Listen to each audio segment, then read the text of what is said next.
चलिए, मैंने आपको बताया था बाबू पिछले क्लास में प्रकाशीय सघन माध्यम। अब हम शुरू करेंगे प्रकाशीय विरल माध्यम को। एक्चुअली ये प्रकाशीय घनत्व को ही दिखाने का दो तरीका है, एक प्रकाशीय सघन माध्यम और दूसरा प्रकाशीय विरल माध्यम। तो हम लोग अब देखने जा रहे हैं प्रकाशीय विरल माध्यम। सेकंड लिख लीजिएगा सभी लोग, प्रकाशीय विरल माध्यम। सेकंड लिखिएगा आप लोग, प्रकाशीय विरल माध्यम। कल हमने बताया था कि पानी जो है बाबू हवा के सापेक्ष प्रकाशीय सघन माध्यम है, और आज देखिएगा कि वही पानी अब प्रकाशीय विरल माध्यम बन जाएगा। कैसे बनेगा, परिभाषा पहले सुनिए। हम लोग जब भी बताते हैं प्रकाशीय विरल बताना हो या प्रकाशीय सघन बताना हो तो किसी अन्य माध्यम के सापेक्ष ही बताते हैं। कभी भी स्वतंत्र रूप से किसी माध्यम की चर्चा नहीं होती है कि सघन है या विरल है। जैसे कोई भी आपसे यदि पूछे कि कांच सघन माध्यम है कि विरल माध्यम है, तो कभी भी ऐसे जवाब मत दीजिएगा सघन या विरल, किसी के सापेक्ष ही बोलिएगा। कांच सघन है या विरल, किसी के सापेक्ष बताइएगा। ठीक है, ठीक उसी तरह से हवा सघन है या विरल, कोई पूछेगा तो आपको कुछ बताना पड़ेगा किसके सापेक्ष। किसी के सापेक्ष ही बोला जाता है, विरल हो या सघन हो। ठीक है, क्योंकि ये सापेक्षिक पद है, सापेक्षिक टर्म है। तो प्रकाशीय विरल माध्यम की परिभाषा क्या होगी, जैसे हमने देखा था कल प्रकाशीय सघन माध्यम परिभाषा बताया था। यदि किसी माध्यम में प्रकाश की चाल किसी अन्य माध्यम की अपेक्षा यदि कम हो, जैसे पानी में प्रकाश की चाल हवा के सापेक्ष कम होती है, इसीलिए पानी हवा के सापेक्ष प्रकाशीय सघन माध्यम है। लेकिन जब हम लोग प्रकाशीय विरल माध्यम की बात करेंगे तो हम लोग कहेंगे यदि किसी माध्यम में प्रकाश की चाल किसी अन्य माध्यम के सापेक्ष अधिक हो, यहाँ पर अधिक बोलना पड़ेगा। यदि अधिक होगा तो हम उस माध्यम को अन्य माध्यम के सापेक्ष प्रकाशीय विरल माध्यम कहेंगे। लिखिए परिभाषा, परिभाषा लिखिए। यदि किसी माध्यम में यदि किसी माध्यम में यदि किसी माध्यम में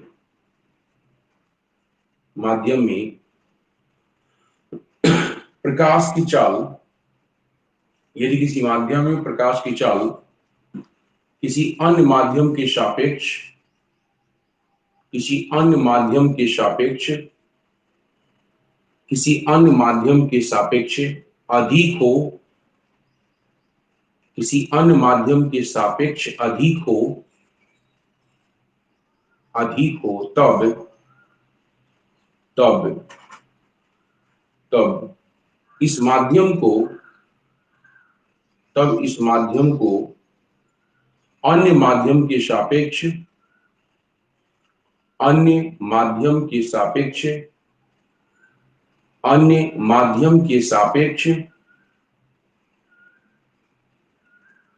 प्रकाशीय विरल माध्यम कहते हैं।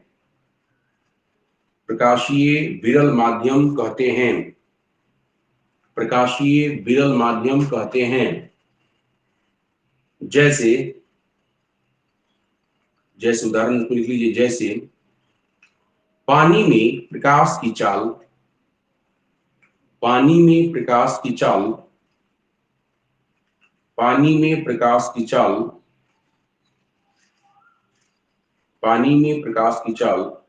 कांच के सापेक्ष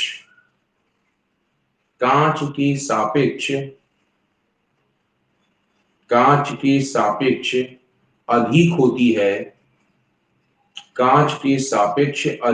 है। कांच के सापेक्ष अधिक होती है, इसलिए पानी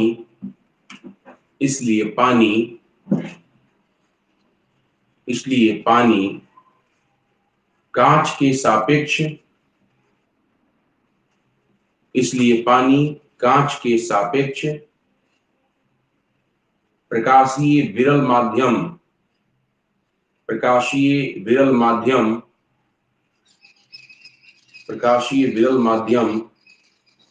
कहलाती है।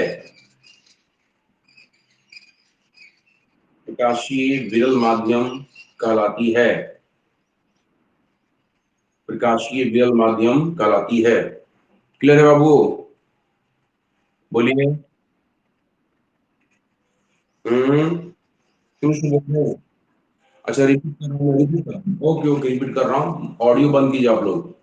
हाँ सुनिए, यदि किसी माध्यम में यदि किसी माध्यम में प्रकाश की चाल यदि किसी माध्यम में प्रकाश की चाल किसी अन्य माध्यम के सापेक्ष किसी अन्य माध्यम के सापेक्ष किसी अन्य माध्यम के सापेक्ष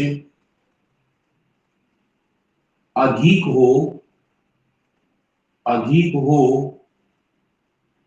किसी अन्य माध्यम के सापेक्ष अधिक हो, तब उस माध्यम को अन्य माध्यम के सापेक्ष तब उस माध्यम को अन्य माध्यम के सापेक्ष प्रकाशीय विरल माध्यम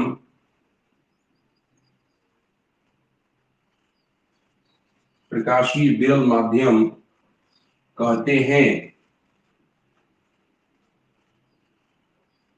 प्रकाशीय विरल माध्यम कहते हैं। क्लियर है बाबू? बोलिए, यहां तक कोई डाउट नहीं? अब हम लोग देखेंगे अपवर्तन से संबंधित कुछ टर्म्स देखते हैं बाबू, कुछ पद देख रहे हैं हम लोग। देखिए, अपवर्तन से संबंधित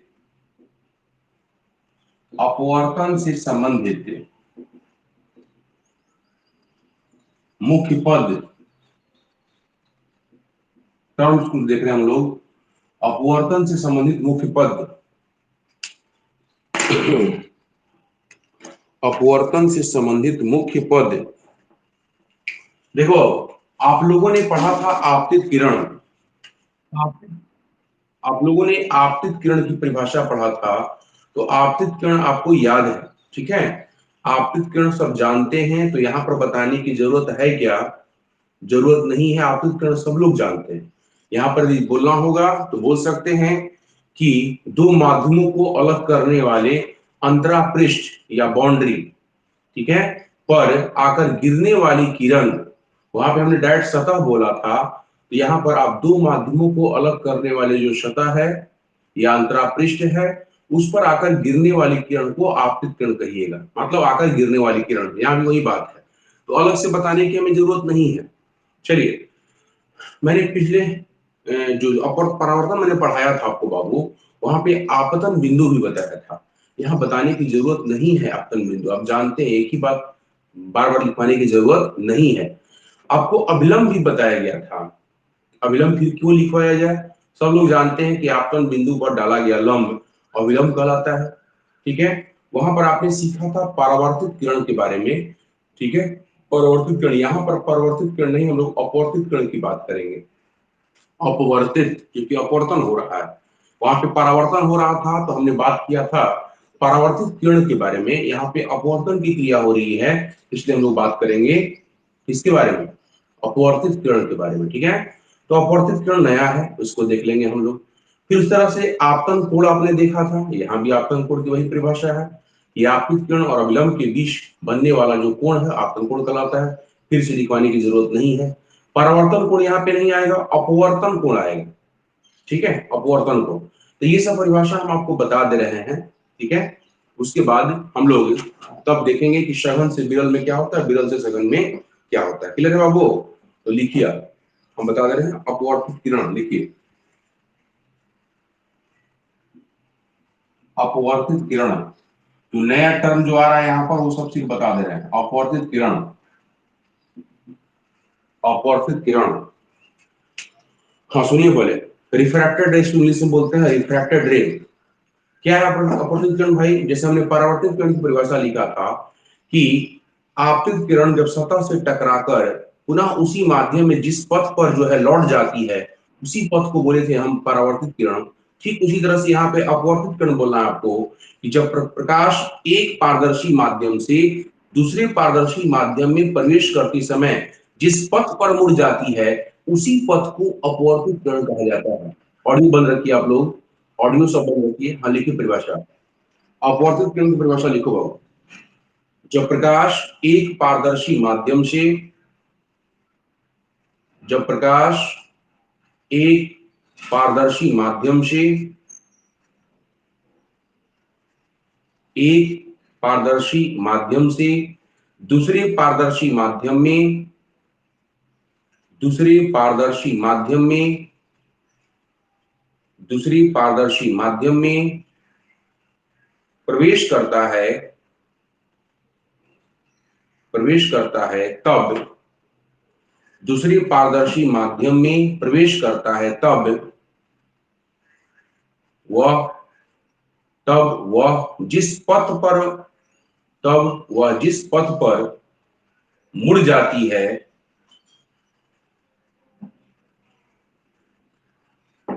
जिस पथ पर मुड़ जाती है, तब वह जिस पथ पर मुड़ जाती है, जिस पथ पर मुड़ जाती है, उसे उसे अपवर्तित किरण कहा जाता है, उसे अपवर्तित किरण कहा जाता है, उसे अपवर्तित किरण कहा जाता है।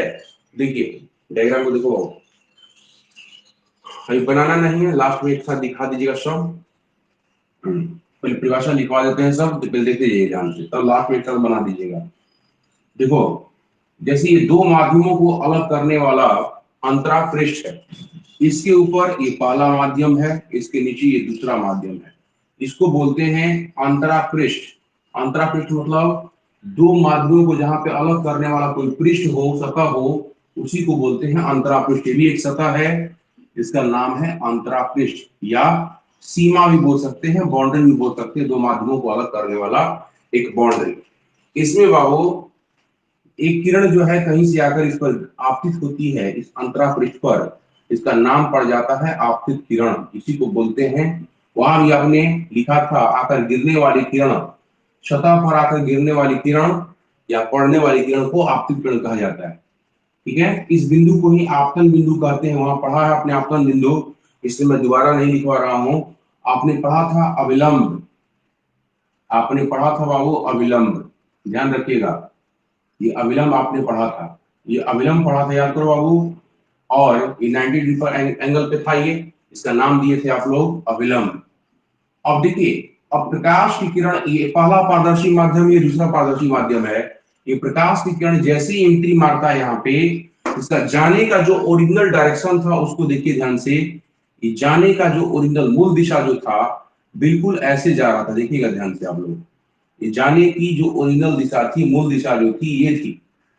ठीक है, ये ओरिजिनल दिशा है, ये आपतित किरण की मूल दिशा है, जो किरण प्रवेश की है वही इसकी मूल दिशा है। लेकिन एक्चुअली इस दिशा में रहता नहीं है, अविलंब को आप नीचे तक इसमें दिखाइएगा, जब भी अपवर्तन पढ़िएगा तो बढ़ाकर, क्योंकि परावर्तन नहीं हो रहा, अपवर्तन और दूसरे माध्यम में विचार कर रहे हैं हम लोग।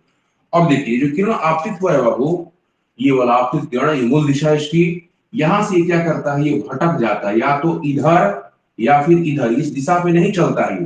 ये डॉटेड लाइन जो दिखाए हैं, इसलिए दिखाए हैं कि पहले वाली बात है, पिछली दुनिया की बात है, ये डॉटेड लाइन अब ये नहीं रहा, इस पथ पर नहीं चलेगा, ये चलेगा या तो इधर मुड़ेगा या फिर ये इससे हटकर इधर मुड़ेगा। क्लियर है? ये जो जिस पथ पर ये मुड़ी है, इसी किरण का नाम है अपवर्तित किरण, इसी को बोलते हैं बाबू, इसी किरण का नाम है अपवर्तित किरण। क्लियर है? अभी मत उतारिएगा, सबसे लास्ट में उतारिएगा अपवर्तित किरण। देखिए अब नेक्स्ट, उसके बाद देखिए अपवर्तन कोण,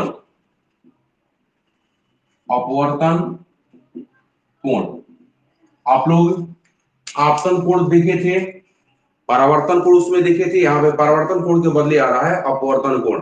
सीधी सी बात है, ये जो अविलंब है बाबू, ये अविलंब ही है, ये अविलंब है, ये अविलंब और ये अपवर्तित किरण जो आपने देखा, इसके बीच बन एक कोण बन रहा है, देखिए एक एंगल बन रहा है, इसी एंगल का नाम है अपवर्तन कोण।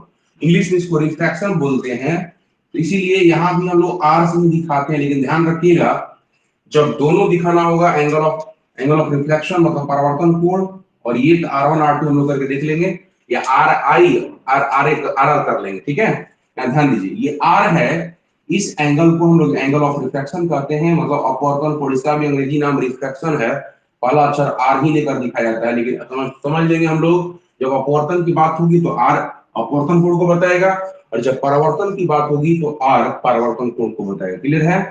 तो ये परिभाषा पहले लिखिए, अपवर्तन कोण का परिभाषा लिखिए। देखिए, अपवर्तित किरण, अपवर्तन कोण की परिभाषा लिखिए। अपवर्तित किरण, अपवर्तित किरण और अभिलंब, और अभिलंब, अपवर्तित किरण और अभिलंब के बीच बनने वाले कोण, और अभिलंब के बीच बनने वाले कोण को अपवर्तित किरण कहा जाता है। बनने वाले कोण को अपवर्तित किरण कहा जाता है, अपवर्तन कोण कहा जाता है, सॉरी, अपवर्तन कोण कहा जाता है। बनने वाले कोण को अपवर्तन कोण कहा जाता है। बनने वाले कोण को, उसी कोण को क्या बोलते हैं बाबू? अपवर्तन कोण कहा जाता है। अपवर्तन कोण कहा जाता है बनने वाले कोण को अपवर्तन कोण। ये कौन सा कोण होगा? ये वाला, बोलिए क्या नाम है इसका? इसका नाम बता दीजिए। आपतन कोण पढ़ा है आप लोग। आपतित किरण, ये आपतित किरण है और ये अभिलंब है, इसके बीच बनने वाला कोण पढ़े हैं आप लोग। कौन सा कोण? आपतन कोण। अब डायग्राम दिखा दो, नीचे डायग्राम दिखा दीजिए सब चीज का। आपतित कोण हो गया, अभिलंब हो गया, आपतन कोण, सब दिखाइए फटाफट। हमने जो चीज जरूरत नहीं थी यहाँ पर उसको नहीं बताया, क्योंकि पहले ऑलरेडी बता चुके। क्यों लिखवाए हम आपतन बिंदु फिर से? क्यों लिखवाए हम अभिलंब? ठीक है, पढ़े आप लोग पहले से। दिखाइए फटाफट इसको जल्दी से, डायग्राम दिखाइए। स्क्रीनशॉट लेने का मन करे स्क्रीनशॉट ले सकते हैं आप।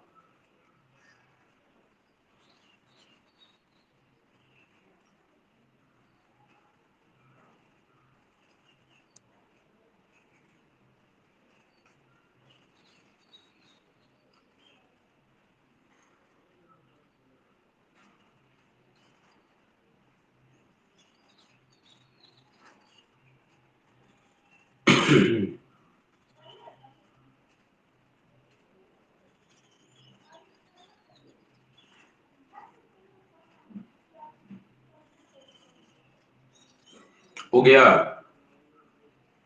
डायग्राम में जो भी लिखा गया सब दिखा दीजिएगा पूरा, ठीक है? ये सब दिखाइएगा वो। 1 लिखा हुआ मतलब पहला माध्यम, 2 लिखा हुआ इसका मतलब दूसरा माध्यम। 2 माध्यम यहाँ पर विचार करना पड़ेगा, तभी आप अपवर्तन की घटना घटा सकते हैं। अपवर्तन की जहां भी घटना की बात करेंगे हम लोग, तो निश्चित रूप से वहां पे 2 माध्यम पर विचार करना पड़ेगा। जब भी प्रकाशीय विरल माध्यम या सघन माध्यम की चर्चा होगी, वहां पर 2 माध्यम पर विचार करना पड़ेगा। अपवर्तन का संबंध हमें दो माध्यम से है। बिना 2 माध्यम को हम अपवर्तन को डिफाइन नहीं कर सकते हैं, डिस्कस नहीं कर सकते हैं। उसकी व्याख्या जब भी होगी तो 2 माध्यम लेकर ही होगी। बना लिया आप लोग डायग्राम? स्क्रीनशॉट भी ले सकते हैं आप।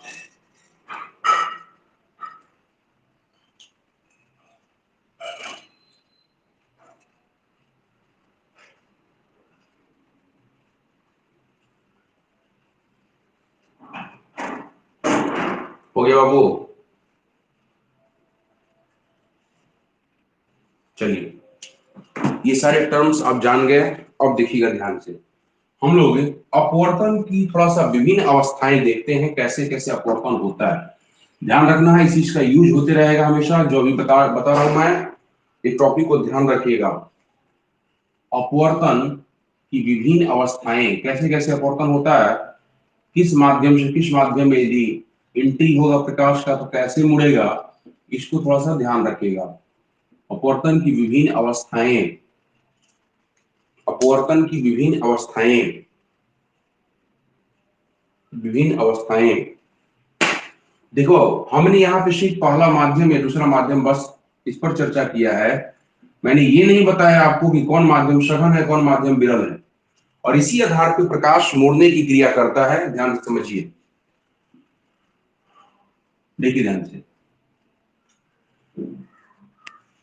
पहला पहला जो अवस्था उसको ध्यान समझिएगा।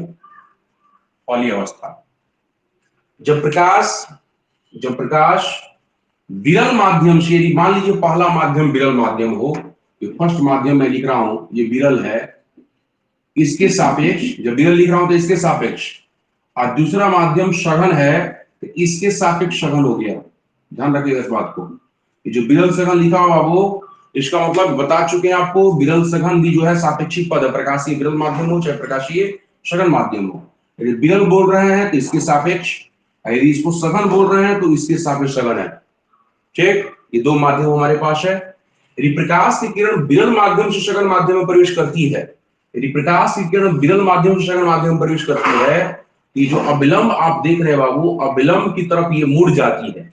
देखिए ये जा रही थी बिल्कुल इस दिशा में, डॉटेड लाइन जो दिखाए ऐसे, ठीक है, तब अविलंबा इसको बुलाता है, उधर कहां जा रहे हैं, है ना, मेहमान जी आप उधर क्यों, कहां जा रहे हैं, इधर आइए, इधर मुड़िए। ये अविलंब जो अपनी तरफ बुलाता है, ये सघन माध्यम का कमाल है।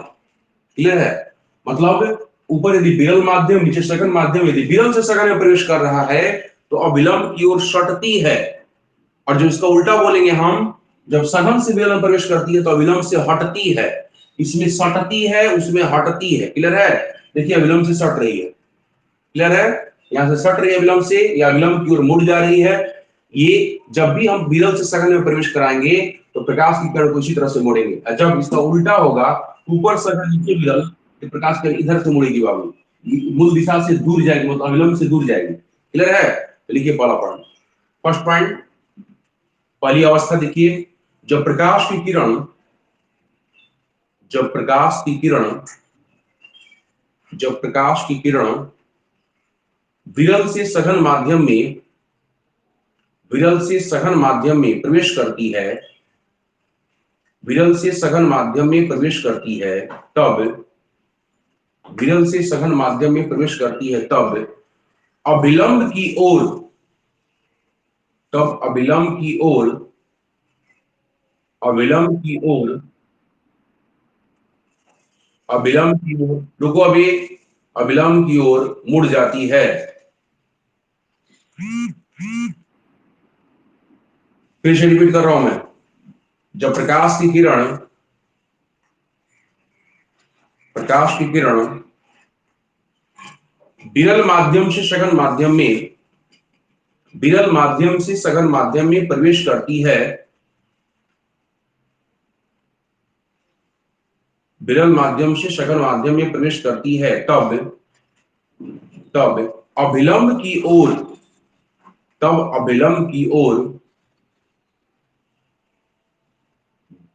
मुड़ जाती है, अविलंब की ओर मुड़ जाती है, अर्थात अविलंब की ओर मुड़ जाती है, अर्थात अविलंब से सटती है, अविलंब से सटती है, अविलंब से सटती है। क्लियर है, ये पहली बात हुई, पहली अवस्था हो गई। ठीक है, इसका डायग्राम भी देखिए आप, ये पहला माध्यम है, इसके सापेक्ष विरल, इसके ये सघन, इसके सापेक्ष, ये प्रकाश की किरण विरल से सघन माध्यम में प्रवेश कर रही है, ये विरल है, ये सघन है, ये प्रकाश की किरण विरल से सघन माध्यम में प्रवेश कर रही है। तो देखो हम जाने की मूल दिशा ये थी, लेकिन ये क्या होगी, अब अविलंब की ओर मुड़ेगी। ये डायग्राम फिर से बनाइए, इसके जस्ट नीचे जो आपने पॉइंट लिखा है उसके नीचे ये डायग्राम बनाइए फटाफट जल्दी से, वही डायग्राम, सेम डायग्राम बनाइए तो फटाफट, उसके जस्ट नीचे बना लीजिए। जब भी विरल से सघन में प्रवेश करे तो बस एक ही कॉन्सेप्ट है, यहां पर ध्यान रखिएगा, वो अविलंब की ओर मुड़ेगी, अविलंब की ओर सटेगी, अविलंब की ओर मुड़ेगी, अविलंब की ओर सटेगी।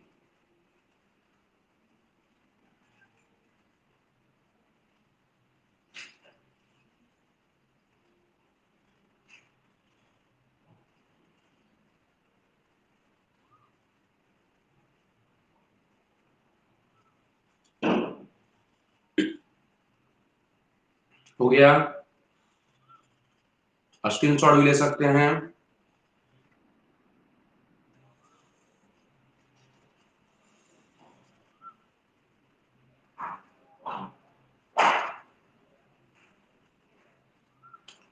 किसी को समझने में दिक्कत है तो पूछ सकते हैं आप। ध्यान रखिएगा हमेशा, जब भी हम प्रकाश की किरण को विरल से सघन माध्यम में ले जाएंगे, विरल से सघन माध्यम में ले जाएंगे, तो प्रकाश की किरण जो है बाबू ये अविलंब की ओर मुड़ती है, विलंब से सट जाती है। और जब इसका उल्टा बोलेंगे सघन से विरल माध्यम, या विलंब से दूर, मतलब ये जो मूल दिशा है इसकी, ये मूल दिशा से उधर उधर फेंकाएगा, ये मतलब उस तरफ से ये सटेगी नहीं बल्कि हटेगी, उस तरफ से गुजरेगी, इस साइड से गुजरेगी। क्लियर है? इसका ठीक उल्टा मैं बोलने जा रहा हूं।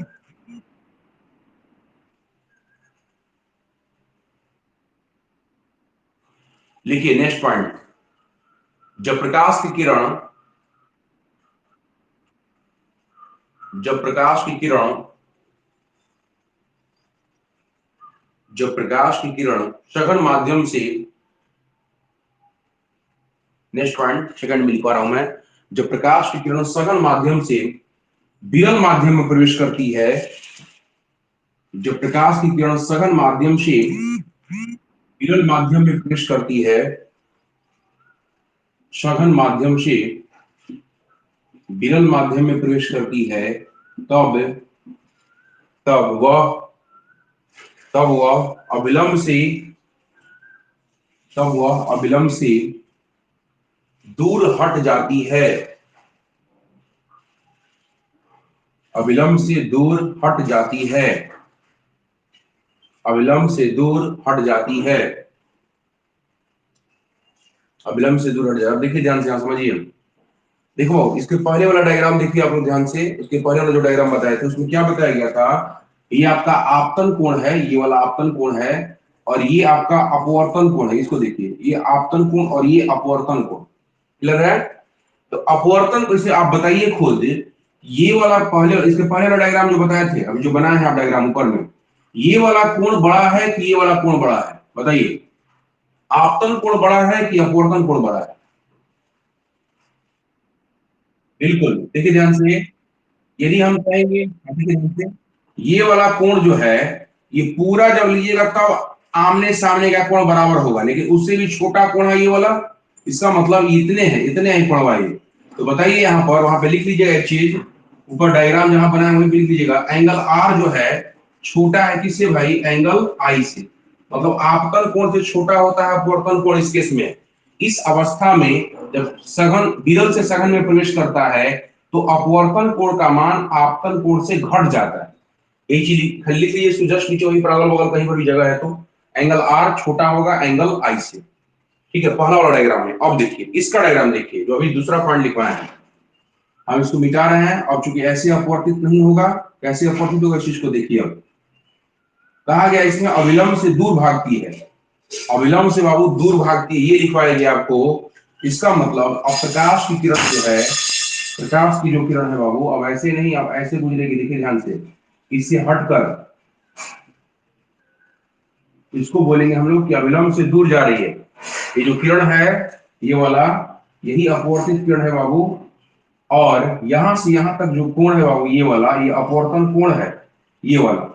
ठीक है, अब बताइए हमें, ये एंगल आर है, अब कौन बड़ा? ये कोण बड़ा कि ये वाला कोण बड़ा? अपवर्तन कोण बड़ा होगा इस अवस्था में। कौन बड़ा होगा? अपवर्तन कोण। ऐसे कर देते हैं हम, खाली प्लॉट देते हैं मुंह, मतलब ये बड़ा हो गया और ये छोटा हो गया। बनाइए डायग्राम आप लोग, डायग्राम बनाइए। ये भटक गया बाबू, ये अविलंब से दूर चली गई है, और दूर चली गई तो ये कोण निश्चित रूप से बढ़ेगा ही बढ़ेगा, फैल जाएगा, और इस कोण से ज्यादा होगा ये कोण। बनाइए फटाफट डायग्राम।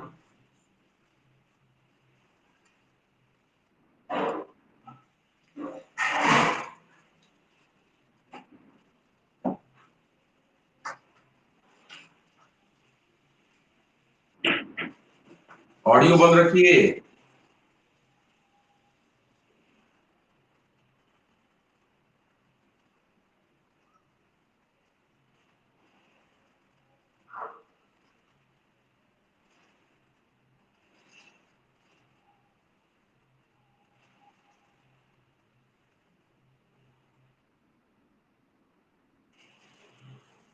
क्लास के बाद बाबू बात करेंगे, क्लास के बाद बात करते हैं उस पर।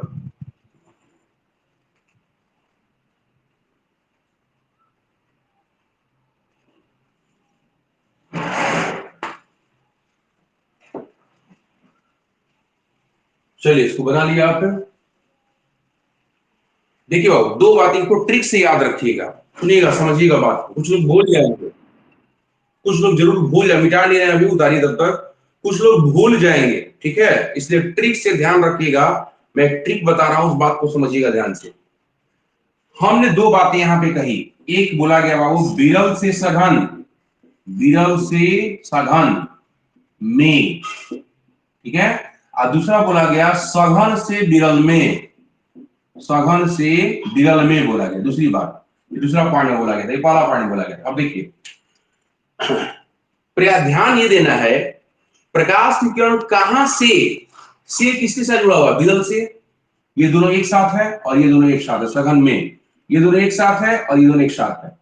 आपको ध्यान देना है, ये यहां पर ध्यान देना है, किसमें में, मतलब किसमें में जुड़ा हुआ है? सघन में प्रवेश करती है यदि, विरल से सघन में यदि बोला, जिसके साथ देखिएगा में किसके साथ जुड़ा हुआ है, ठीक है, किस माध्यम के साथ में जुड़ा हुआ है? यदि सघन माध्यम के साथ में जुड़ा हुआ है, तो प्रकाश की किरण बाबू जब सघन माध्यम में प्रवेश करती है तो अविलंब से हमने आपको बताया कि सटती है, अविलंब से सटती है, अविलंब की ओर मुड़ जाती है। तो ध्यान रखिएगा, सघन का मतलब ही होता है स से सघन और स से सटना, ठीक है। सटती है लिखवाए ना आपको ना, सघन और सटती है, दोनों सही से शुरू हो रहा है। ऐसे भी सघन का मतलब समझिएगा, सघन का मतलब ही होता है घना, ठीक है। घना वर्ड आपने सुना होगा, कहते होंगे कि घासवा बड़ा शॉर्ट शॉर्ट के जमल बा। सघन मतलब शॉर्ट शॉर्ट के, सघन मतलब शॉर्ट शॉर्ट के, ठीक है। और विरल मतलब हट हट के। विरल का मतलब आप सुने होंगे, ऐसा लोग बिरले होते हैं, भोजपुरी में बोलते हैं हम लोग कि ऐसा लोग बिरले होते हैं। बिरले मतलब बहुत कम, ठीक है। सिवान छपरा में जो है ये वर्ड जो है वो इस्तेमाल होता है बहुत ज्यादा। ऐसा लोग तो बिरले होते हैं, बिरले मतलब बहुत कम, नौ के बराबर। जब घास जो है बाबू दूर दूर से, मतलब बहुत दूरी पर गैप बनाकर जब उगा हुआ है यदि, वो ठीक है, तो उसको बोलते हैं आपकी बिरल, बिरल घास है ये। बिरल मतलब दूर दूर है, सटा सटा नहीं है। देखो इसका काम है सघन में यदि घुसेगा, यदि घुस रहा है सघन में तो सटाएगा, स से सघन, स से सटाएगा।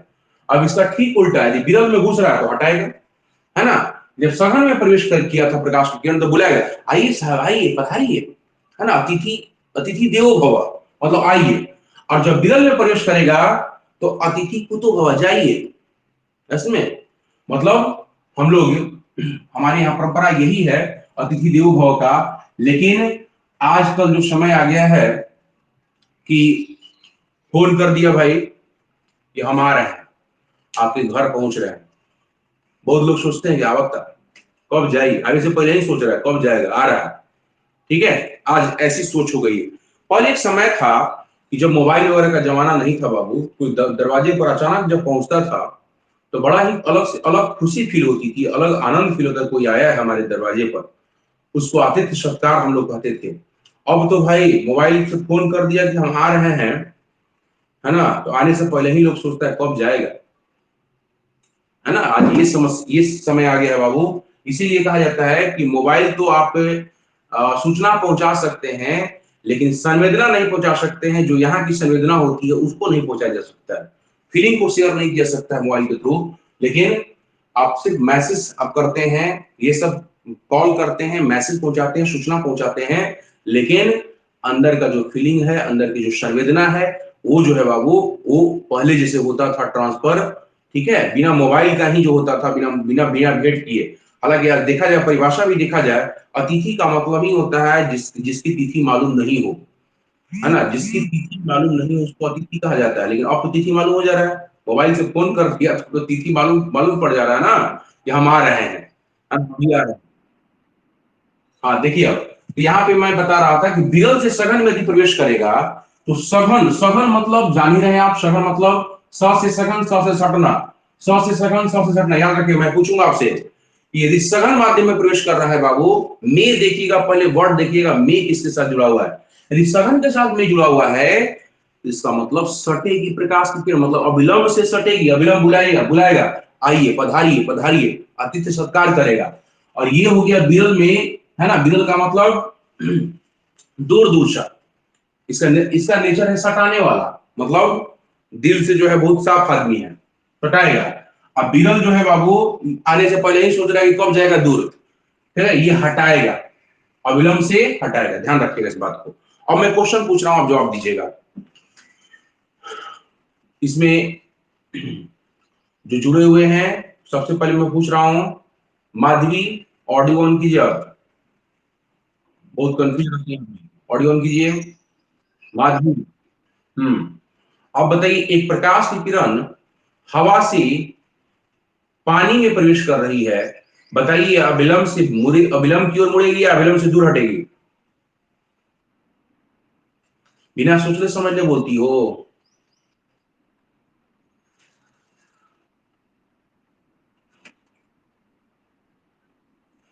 क्यों?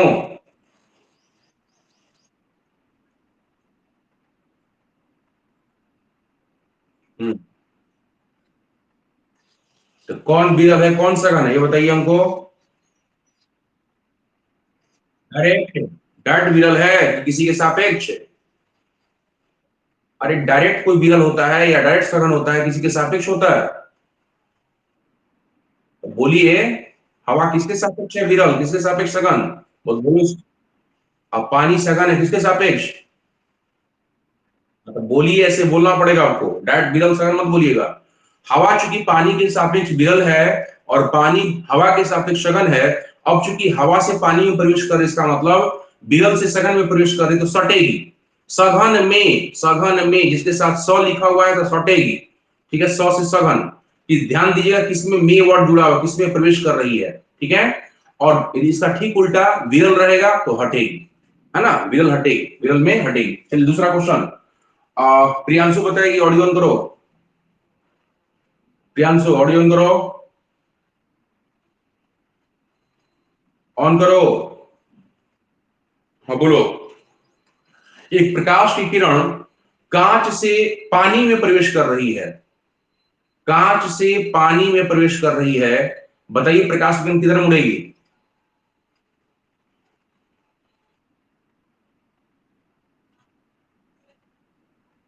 केकरा से? आपके घर से? किससे? किससे दूर हटेगी?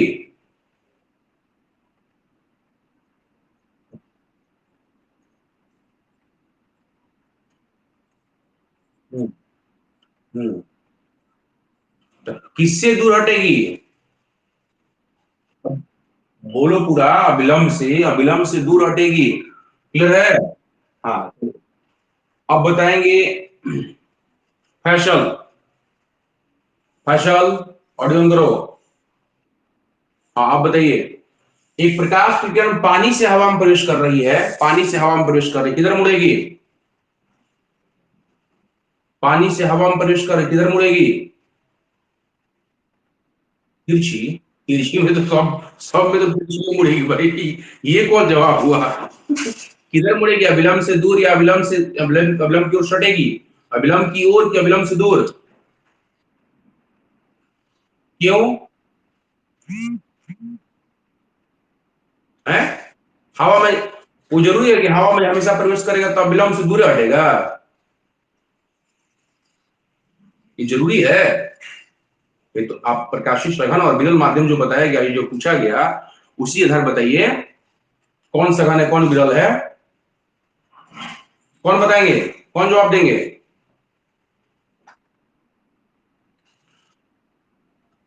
एक प्रकाश की किरण पानी से हवा में प्रवेश कर रही है, एक प्रकाश की किरण पानी से हवा में प्रवेश कर रही है, बताइए किधर मुड़ेगी, अविलंब से दूर या अविलंब की ओर? ठीक है, लॉजिक बताइए, अविलंब से दूर तो हटेगी, लेकिन लॉजिक बताइए वो कैसा भी होता है, अविलंब से दूर बताया आपने।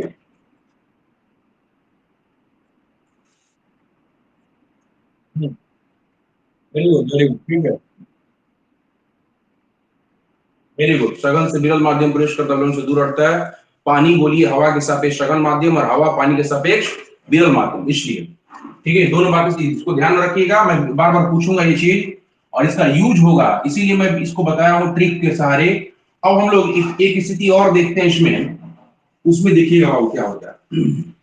ये जो मुड़ने वाली जो आप बात कर रहे हैं, आप बाबू अपवर्तन की जो घटना है, ये ऐसे तिरछा आपतन के लिए होता है। यदि ये सतह है दो माध्यमों को अलग करने वाला, तो तिरछी आपतन के लिए होता है। आप कभी भी पानी भरी बाल्टी में छड़ को सीधा ऐसे डुबाइएगा, ठीक है, तो ऐसा नहीं है। सीधा डुबाने पर मतलब अविलंबवत डुबाने पर लंबवत रूप से उस समय मुड़ा हुआ नहीं प्रतीत होता आपको, उस समय मुड़ा हुआ प्रतीत नहीं होता। तिरछा ऐसे डुबाते हैं ना, तिरछा डुबाते हैं तब मुड़ा हुआ प्रतीत होता है आपको। बोलिए, ऐसे डुबा कर देखें आप लोग, ऐसे इसमें मुड़ा हुआ प्रतीत नहीं होता होगा, ऐसे मुड़ा हुआ प्रतीत होगा। इसका मतलब है क्यों होता है ऐसा, क्या कारण है इसके पीछे, अब इसको समझिए ध्यान से। तीसरी अवस्था देखिए, यदि प्रकाश की किरण मान लीजिए दो माध्यमों को अलग करने वाला हमारा अंतरापृष्ठ है, यदि प्रकाश की किरण दो माध्यमों को अलग करने वाला जो अंतरापृष्ठ है, अंतरापृष्ठ, इस पर यदि अविलंबवत रूप से आपतित होता हो, प्रकाश की किरण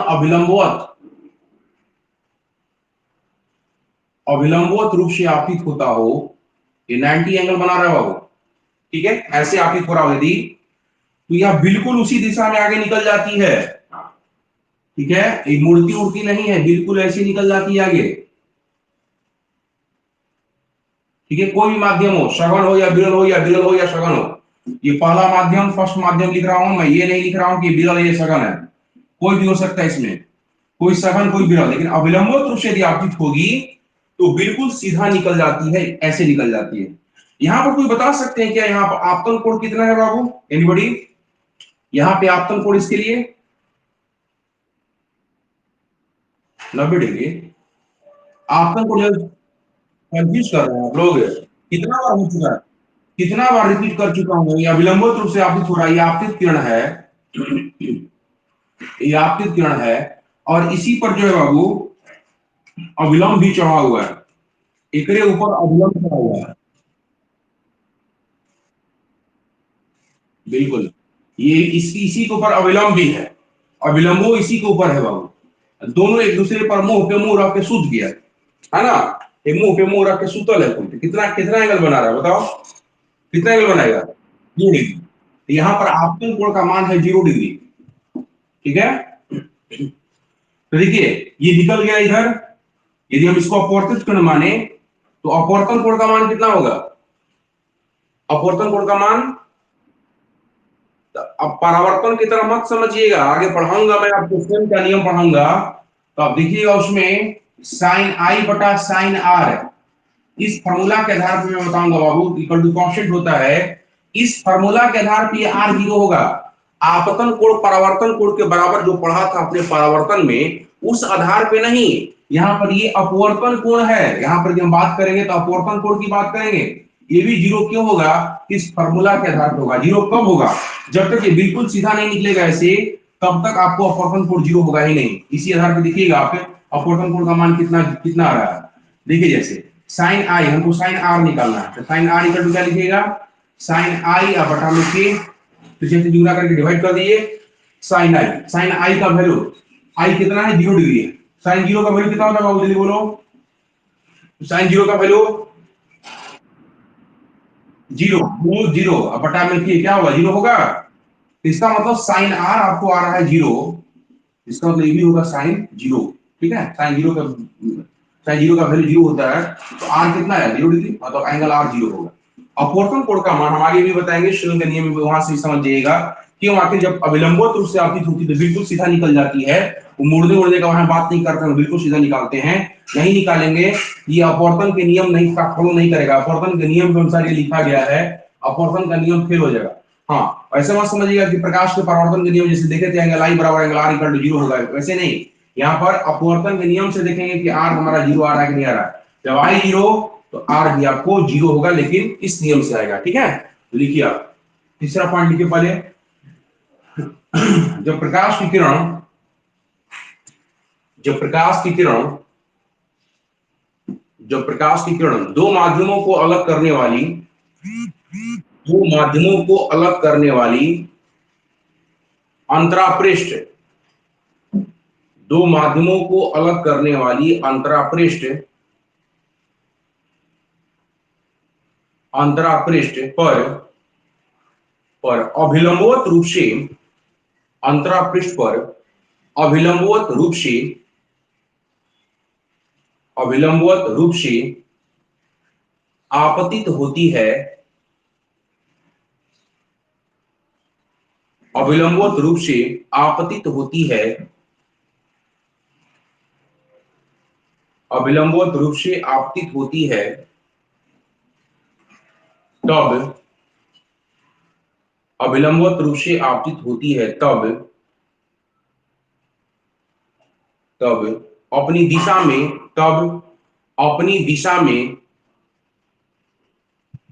अपनी दिशा में, तब अपनी दिशा में, अपनी दिशा में बिना परिवर्तन किए, अपनी दिशा में बिना परिवर्तन किए, अपनी दिशा में बिना परिवर्तन किए, अपनी दिशा में बिना परिवर्तन किए वह सीधे निकल जाती है, वह बिना परिवर्तन किए वह सीधे निकल जाती है। रिपीट कर रहा हूं, वह सीधे निकल जाती है। रिपीट कर रहा हूं, जब प्रकाश की किरण दो माध्यमों को अलग करने वाली अंतरापृष्ठ, दो माध्यमों को अलग करने वाली अंतरापृष्ठ पर पर अविलंबित रूप से आपतित होती है, अविलंबित रूप से आपतित होती है, तब तब तब अपनी दिशा, अपनी दिशा को बिना बदले, अपनी दिशा को बिना बदले वह सीधे निकल जाती है, अपनी दिशा को बिना बदले सीधा निकल जाती है, अपने अपनी दिशा को बिना बदले वह सीधा निकल जाती है। यही कारण है बाबू, जब पानी भरी बाल्टी में आप एक छड़ डुबाइएगा ऐसे सीधा, तो उस समय आपको मुड़ा हुआ प्रतीत नहीं होगा। तिरछा डुबाते हैं ऐसे, तब आपको मुड़ा हुआ प्रतीत होता है। तो ऐसे जब डुबाइएगा बिल्कुल अविलंबित रूप से, तब कहिएगा सर कहाँ मुड़ा हुआ दिखाई दिया, क्यों देगा भाई, यही वाला देखिए, यही वाला केस है। एंगल आई इक्वल टू 0, तो एंगल आर भी 0 बिल्कुल सीधा निकलती है। जब प्रकाश की किरण ही नहीं मुड़ेगी तो छड़वा कैसे मुड़ा हुआ दिखाई देगा आपको? क्लियर है? तो प्रकाश की अपवर्तन की जो घटना घट रहा है, जो ऑब्लिक रिफ्लेक्स हम लोग कह रहे हैं, तिरछा जब आपतित होता है, तब अपनी दिशा से वो मुड़ता है, अपनी दिशा से भटकता है। डायग्राम दिखा दीजिए इसको, डायग्राम शो कीजिए फटाफट। क्या बाबू? माध्यम कोई भी सघन से विरल में घुसे, चाहे विरल से सघन घुसे, कोई मतलब नहीं है। सघन से विरल में, विरल के लिए भी सत्य है ये, और विरल से सघन के लिए भी सत्य है। माध्यम चेंज होने से सघन से विरल या विरल से सघन बदल दे हम लोग, तो उससे कोई प्रभाव नहीं पड़ेगा। ध्यान रखिएगा इस बात को। हमने इसीलिए लिखा है वहां पे सघन विरल नहीं लिखा है, तो कंफ्यूज कर जाइएगा आप लोग। सघन और विरल लिखेंगे तो सर आप सोचिए सर बताएं सघन से विरल में जब घुसेगा तबे होगा, ऐसा नहीं। विरल से सघनों में घुसेगा और अविलंबित रूप से आपतित हो रहा है, तो उसकी दिशा में कोई परिवर्तन नहीं होगा। ध्यान रखिएगा इस बात को। डायग्राम बनाइए फटाफट, प्रकाश के अपवर्तन के नियम भी बता देते हैं आपको।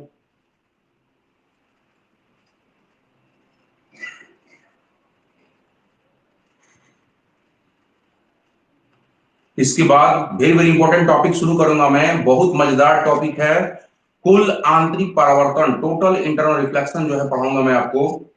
और रिफ्रैक्शन थोड़ा सा बेसिक सब क्लियर हो जाने के बाद लिखिए। अब नेक्स्ट, प्रकाश के अपवर्तन के नियम। नेक्स्ट लिखिएगा आप लोग, स्क्रीनशॉट जिनको लेने का मन करे ले सकते हैं आप। नेक्स्ट लिखिएगा, प्रकाश के अपवर्तन के नियम, अपवर्तन के नियम, प्रकाश के अपवर्तन के नियम, laws of refraction of light, laws of refraction of light, प्रकाश के अपवर्तन के नियम। मिटाओ इसको। देखिए सुनिए, पहले आप लोगों ने पढ़ा था प्रकाश के परावर्तन के नियम, याद है आप लोगों को? प्रकाश के परावर्तन के नियम पढ़े आप लोग? बोलिए जरा, बोलिए फटाफट। पहले वहीं से शुरू करेगा पहला वाला। ठीक है, वेरी गुड इम्तियाज, बहुत अच्छा। आपकी आवाज भी बहुत अच्छी है। सुनिए, आपने सीखा था आपतित किरण, परावर्तित किरण और अभिलंब तीनों एक ही समतल में होते हैं। ये सीखा था आपने। ठीक उसी तरह से पहला वाला में ज्यादा दिमाग लगाने की जरूरत नहीं है। खाली परावर्तित किरण को कान पकड़ के हटा दीजिए और अपवर्तित किरण को बुला लीजिए। आइए साहब, आपका स्थान है, क्योंकि अपवर्तन चल रहा है। परावर्तन जब था ना, तो परावर्तित किरण का काम था, तो उसका काम अब हो गया। अब परावर्तित किरण को खाली हटा दीजिए और पकड़ के लाइए, कान पकड़ के लाइए अपवर्तित किरण को, अपवर्तन में घुसा दीजिए, बस हो गया। पहला नियम। पहला नियम क्या बोलेंगे बाबू? बिल्कुल इसी तरह से जैसे आपने सीखा था परावर्तन में, आपतित किरण, ठीक है, अपवर्तित किरण और अभिलंब। मतलब परावर्तित के बदले क्या बोलना है आपको? अपवर्तित बोलना है। आपतित किरण, अपवर्तित किरण और अभिलंब तीनों एक ही समतल में होते हैं। पहला वाला वही है। दूसरा खाली चेंज होगा, थोड़ा सा लिखिए। फर्स्ट फर्स्ट लिखिए, आपतित किरण, पहला नियम है इसका, आपतित किरण कॉमा अपवर्तित किरण, परावर्तित मत लिखिएगा, अपवर्तित, चूंकि अपवर्तन चल रहा है ये। अपवर्तित किरण, आपतित किरण कॉमा दीजिए, अपवर्तित किरण और अभिलंब, और अभिलंब तीनों एक ही समतल में होते हैं। आपतित किरण कॉमा अपवर्तित किरण, अपवर्तित किरण और अभिलंब तीनों एक ही समतल में होते हैं। तीनों एक ही समतल में होते हैं। क्लियर है? अब दूसरा सुनिए। दूसरा मैंने यहां पे लिखा है, ध्यान दीजिएगा, ये वाला, ये क्या है, ध्यान दीजिए। अब साइन को हिंदी में क्या बोलते हैं? साइन को हिंदी में बाबू ज्या कहा जाता है। हिंदी में क्या कहते हैं? हाँ, जया। जया वचन नहीं, जया।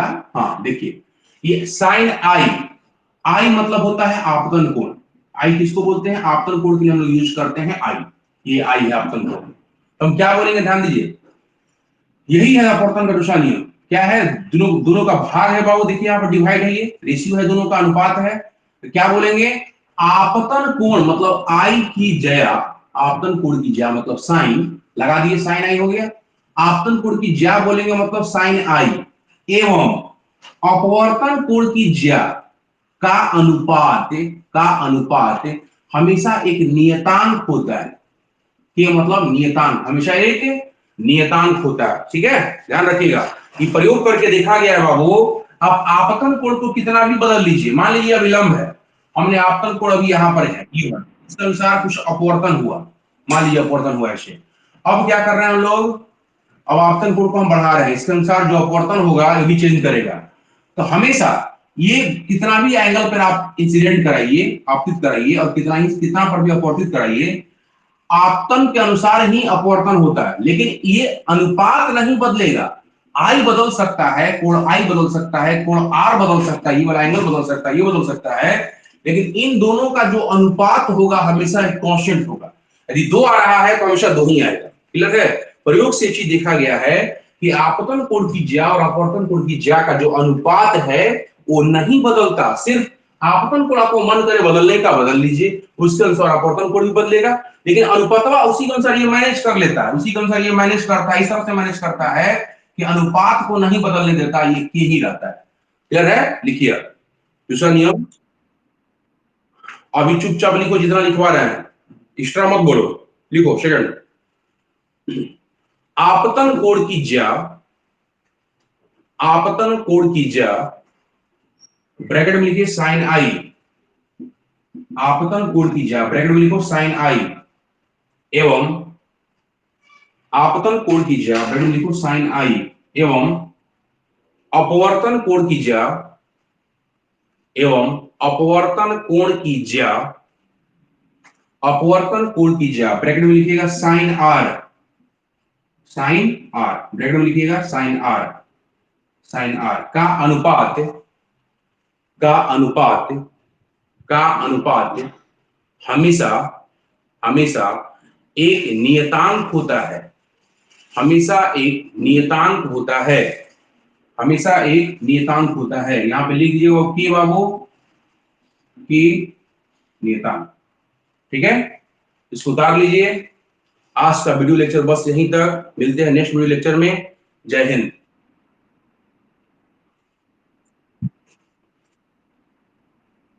हाँ। हाँ बता रहे हैं आपको, 1 मिनट रुक जाइए। कल तक आप लोगों ने न्यूमेरिकल देखा था बहुत सारा, उसको आप एक बार प्रैक्टिस कर लीजिएगा। अब मैं बताने जा रहा हूं आपको बाबू नया topic, next topic, refraction of light. लिखिए, refraction of light.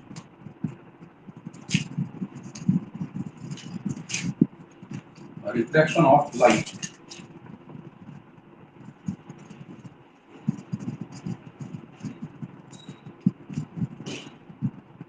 Refraction of light लिखिए आप, रिफ्रैक्शन ऑफ लाइट। देखिए रिफ्रैक्शन क्या होता है, इस चीज को समझिए। रिफ्रैक्शन ऑफ लाइट को समझिए ध्यान से, क्या होता है रिफ्रैक्शन। जब एक मीडियम से, और मीडियम होना चाहिए ट्रांसपेरेंट, आप लोगों को बताया गया था ट्रांसपेरेंट सब्सटेंस, नॉन ट्रांसपेरेंट और क्या ऑपेक सब्सटेंस, है ना, और एक ट्रांसलूसेंट सब्सटेंस बताया गया था। देखिए तो हम बोल रहे हैं बाबू, किसी एक ट्रांसपेरेंट मीडियम से किसी अनदर ट्रांसपेरेंट मीडियम में लाइट रे इंटर करे और अपने पाथ से डेविएट हो जाए, अपने पाथ से क्या हो जाए, वो डेविएट हो जाए, मतलब जिस रास्ते पर वो चल रहा था वो रास्ता से भटक जाए, विचलित तो हो जाए, है ना, या डेविएट हो जाए, उसको हम लोग बोलेंगे, इसी घटना को बोलेंगे, लाइट के इस फिनोमेनन को बोलते हैं reflection of light.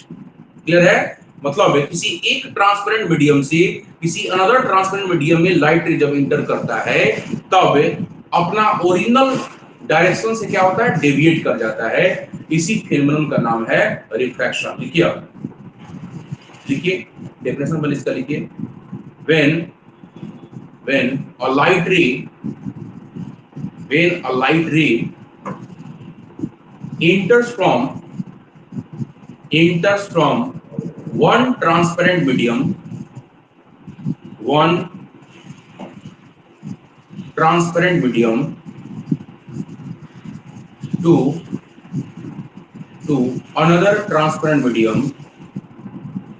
to another transparent medium, then it deviates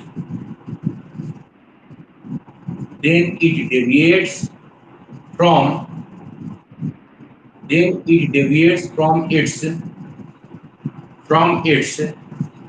original path. It deviates, audio बंद रखेंगे आप लोग, then it deviates from its original path.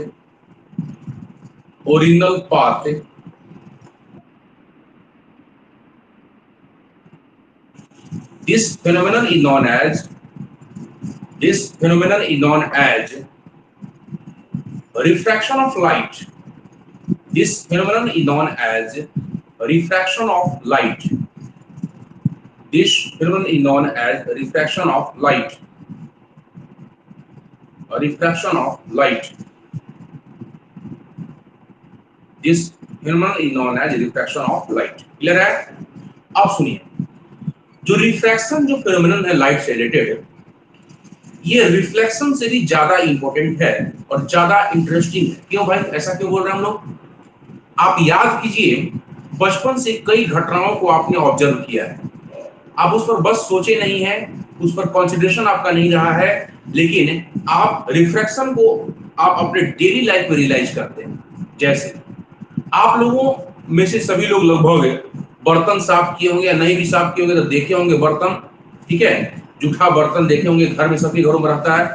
Cooker वगैरह में पानी जब भरा रहता है और उसमें कलछुल या जो छोलनी वोली जो होता है, या रड डुबा दीजिए या छड़ी डुबा दीजिए, कोई तिरछा डुबाइए, आप देखे होंगे कि मुड़ा हुआ आपको प्रतीत होता होगा, एपियर होता है कि कहीं बेंड मुड़ा हुआ है कहीं से, ठीक है, जहां से डूबा हुआ है वहीं से आपको बेंड मुड़ा हुआ आपको दिखाई देता है। ये मुड़ा हुआ नहीं होता, एक्चुअली एपियर होता है। ये घटना आप क्या नहीं देखे हैं बचपन से? चलिए, इस पर नहीं देखे होंगे तो ये तो सब लोग देखे होंगे, क्योंकि रोज सब लोग स्नान करते हैं ना, सब लोग स्नान, नहाते हैं ना आप लोग।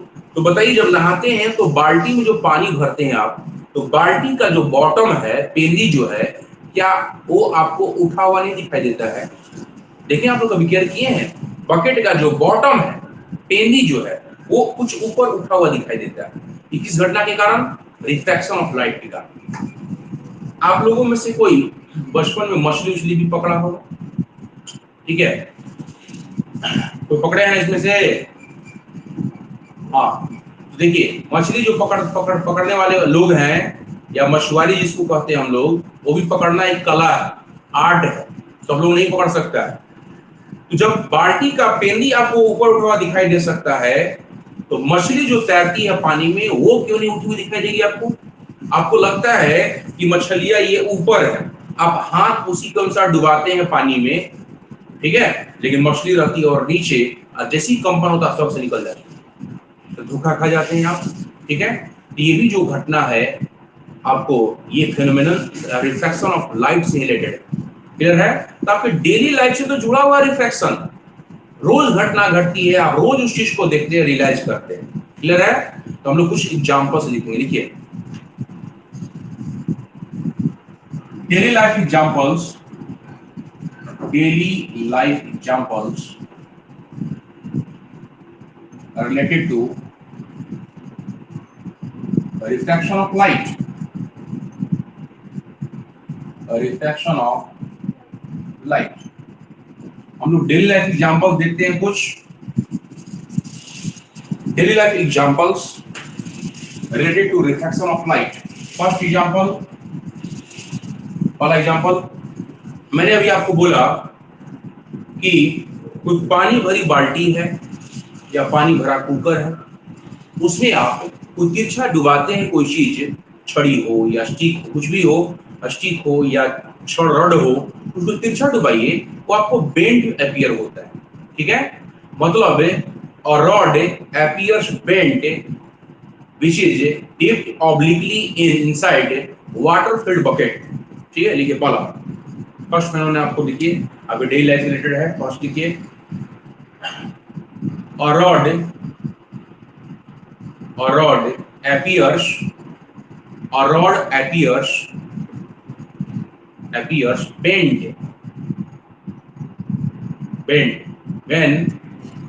when it is dipped obliquely मतलब तिरछा, obliquely when it is dipped obliquely inside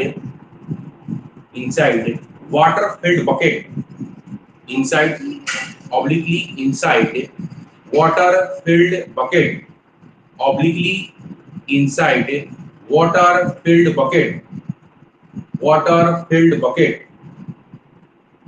water field bucket के इनसाइड जब आप डुबाते हैं तो कैसा अपीयर होता है? बेंट अपीयर होता है। किस घटना के कारण हो रहा है बाबू?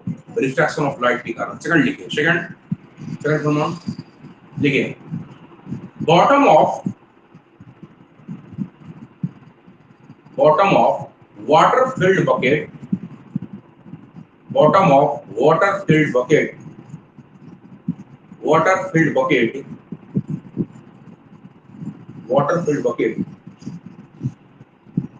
appears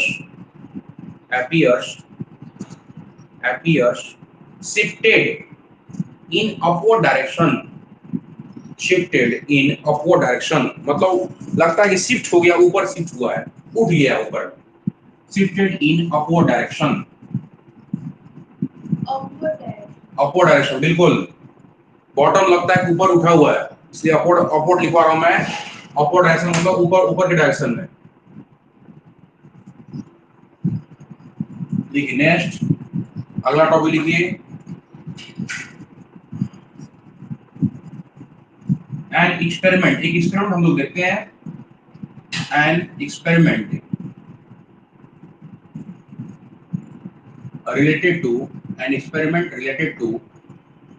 related to refraction of light, an experiment related to refraction of light।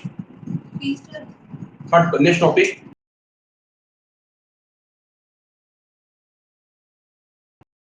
of light। Refraction का मतलब क्या होता है, क्या मीनिंग है रिफ्रैक्शन का, ये दिमाग में आपका एडजस्ट होने जा रहा है, बात को समझिएगा। हम यहाँ पे नजदीक में एक कटोरा रख रहे हैं, ठीक, पास में यहाँ पर नजदीक में कटोरा रख रहे हैं, एक टेबल रखा हुआ है, टेबल के ऊपर एक कटोरा रखा हुआ है, मतलब बाउल रखा हुआ है, ठीक है। बाउल जो है बाबू टेबल के ऊपर है, उसमें एक कॉइन हम डाल दिए, 5 का या 10 का जो भी कॉइन है उसमें डाल दिया हमने। अभी जो है कटोरे के भीतर भी एयर है और बाहर भी एयर है, कोई मीडियम चेंज नहीं कर रहा है। उसको देखिएगा, क्या वो कॉइन आपको नहीं दिखेगा? दिखेगा ना। अब आप धीरे धीरे पीछे हटिए, आप धीरे धीरे पीछे हटिए। एक समय ऐसा आएगा कि कॉइन दिखना बंद हो जाएगा, ठीक है। घर पे भी प्रयोग करके देख सकते हैं आप। एक टेबल पर एक स्टील का कटोरा ले लीजिएगा, एक बाउल ले लीजिएगा और उसमें कॉइन डालिएगा। अभी कुछ करना, भी सिर्फ एयर की,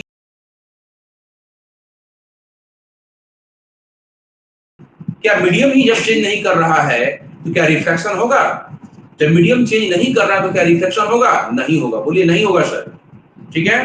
तो आप चुपचाप जब यहाँ खड़े होकर देखिएगा तो आपको सिक्का दिखाई देगा। सिक्का क्यों दिखाई दे रहा है? कॉइन क्यों दिखाई दे रहा है आपको?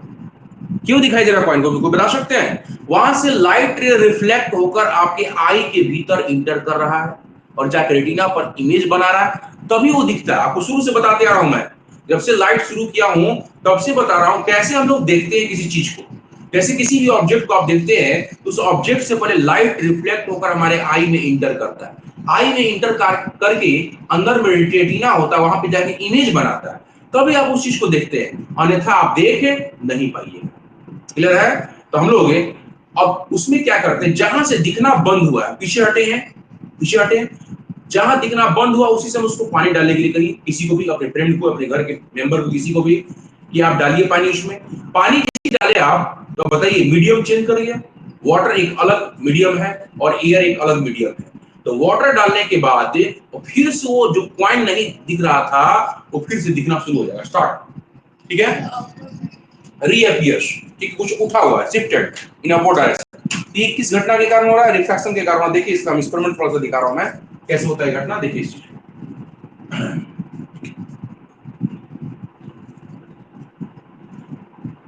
देखो, बाउल लीजिए,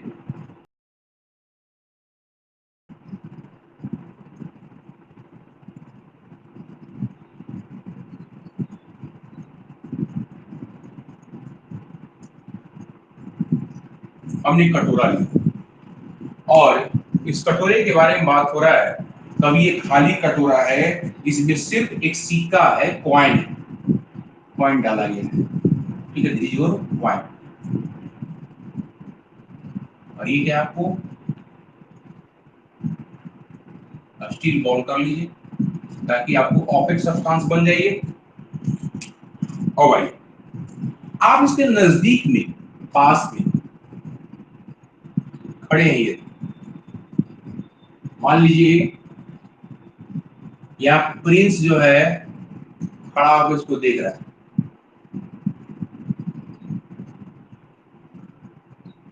क्या ये प्रिंस को सटा हुआ, ये यहाँ सटा हुआ, कटोरे से सटा हुआ, बताइए क्या ये प्रिंस को एक कॉइन दिखाई देगा?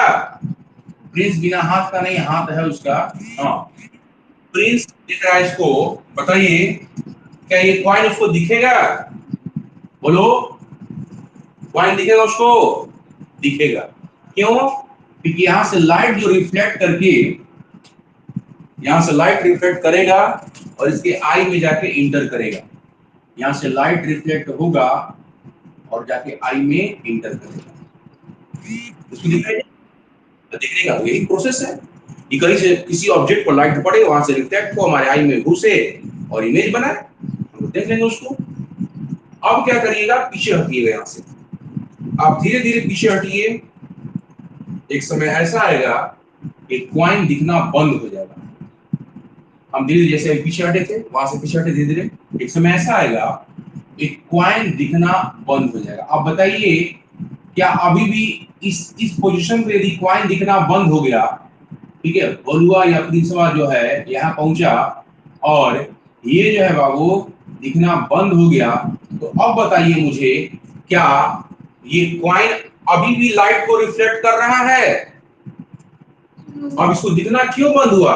क्या ये कॉइन अभी रिफ्लेक्ट कर रहा है इसको? कॉइन तो लाइट को रिफ्लेक्ट कर रहा है, जरूर लाइट को रिफ्लेक्ट करना कैसे बंद कर देगा, लेकिन जो लाइट रिफ्लेक्ट कर रहा है ये कटोरे का जो किनारे वाला जो पोर्शन है ये इसको रोक दे रहा है। ये जाना चाह रहा था कि हम जाके एम्पियर में घूम जाए, लेकिन अब चूंकि किनारे वाला पोर्शन क्या है, स्टील का कटोरा लीजिएगा, किनारे वाला पोर्शन देखे है ना, वही इसको रोक देगा। यही किनारे वाला पोर्शन है, इसको रोक देगा, नहीं जान देगा। यहाँ से डॉटेड लाइन हमने दिखाया है, मतलब लग रहा है कि जाके एम्पियर में घुसेगा, लेकिन घुसने कहां से देगा, ये नहीं रोक दे रहा। क्लियर है, इसको दिखना बंद हो गया वहां पर। क्लियर है यहाँ तक? चलिए अब हम लोग अगले स्टेप में देख रहे हैं। नेक्स्ट स्टेप में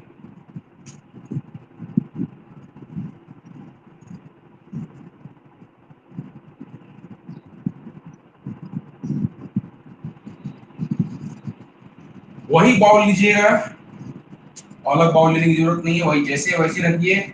जहां पे खड़ा है जाके ब्रिज जाके खड़ा खड़ा हुआ है जहां पर, वहीं पर उसको खड़ा रहने दीजिएगा।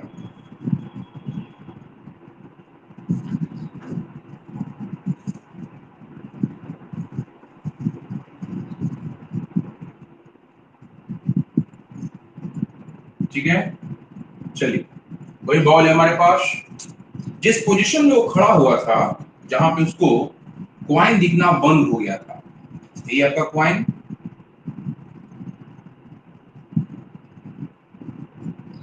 यही क्वाइन है आपका।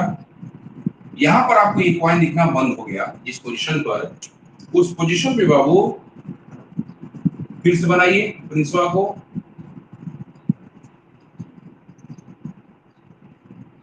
प्रिंसिपल का करिया कैसे हो गया, पहले तो हरियर था, अब हरियर से करिया हो गया, ब्लैक हो गया ये नहीं। चलिए हरियर है तो हरियर बनाइए भाई, हरा है हमने ग्रीन बनाया इसको।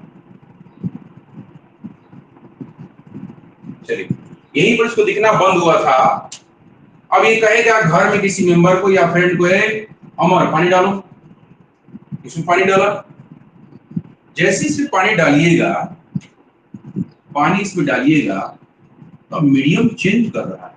पहले क्या था, अंदर में भी एयर और बाहर में भी एयर, कटोरे के अंदर भी एयर बाहर भी, कोई मीडियम चेंज नहीं कर रहा है यहाँ पर, इसीलिए इसको नहीं दिख रहा था। लेकिन अब देखो ये क्वाइन इसको दिखेगा। अब अंदर में हो गया वाटर और बाहर में हो गया एयर। बोलिए क्या मीडियम बदला? क्या बोला गया है डेफिनेशन में ही, रिफ्रैक्शन के डेफिनेशन में, कि when light enters from one transparent medium to the another transparent medium then it deviates from its original path। बताइए, वाटर से अब एयर में एंटर करने की बात हो रही है, तो अब डेविएट कर रहा है। अब इसी के अनुसार हम लोग बात करेंगे, देखिए ध्यान से। अब कुछ लाइट रे ऐसा होगा बाबू जो पाथ अपना डेविएट करेगा। ठीक है, लाइट रे जा रहा था इस डायरेक्शन में, लेकिन अब मुड़ जाएगा और अपने पाथ से डिवीट होके एक आंख में जाके घुस जाएगा। अब ये लाइट रे जब घुस गया किया में, चला कहां से था, क्वाइन से, तो क्वाइन दिखेगा ना कि चूहा दिखाई देगा इसको। अरे क्वाइन के बदले चूहा दिखाई देगा इसको, क्वाइन से चला तो क्वाइन से क्वाइन दिखाई देगा। तो लाइट रे भले मुड़ के दिख रहा है, जा रहा है इसके पास, लेकिन जा रहा है तो क्वाइन से ना। लेकिन हमारा जो नेचर है, आंख का जो नेचर है, बिल्कुल एक सीध में देखने का नेचर होता है। ये लाइट रे इसको लगेगा कि कहीं पीछे से आ रहा है, यहां से आ रहा है, ये रियल इमेज नहीं बना रहा है इसका, बनेगा, इसलिए डॉटेड लाइन से दिखा है। अब यही सिक्वा जो है बाबू, इसको कुछ उठा हुआ दिखाई देगा, यहां से लगेगा शुरू हो जाएगा। क्लियर है? ये किस घटना से आपको रिफ्रैक्शन समझ में आया होगा, रिफ्रैक्शन में एक्चुअली होता क्या है, कैसे लाइट रे मुड़ता है, इस चीज को आप देखे होंगे ध्यान से। क्लियर है? तो देखो बाबू, ये है रिफ्रैक्शन। यहाँ पर क्वाइन क्या हुआ था, क्वाइन डिसअपीयर हो गया था, मतलब क्वाइन दिखना बंद हो गया था। ठीक है, क्वाइन यहाँ पर डिसअपीयर हो गया। ठीक है, और यहाँ पे क्वाइन हो रहा है फिर से इस पोजीशन में,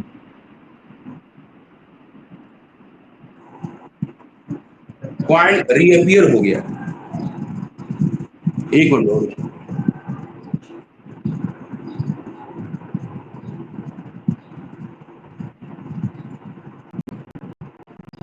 ऑप्शन आ रहा था, ऑप्शन आ रहा था। नहीं, मैसेज कुछ आया होगा डेटा उटा को लेकर। चलो अब दिख रहा है ना। चलो ऑडियो बंद करो अनुज, ऑडियो बंद करो। अरे बंद कर ऑडियो, गजब हाल है।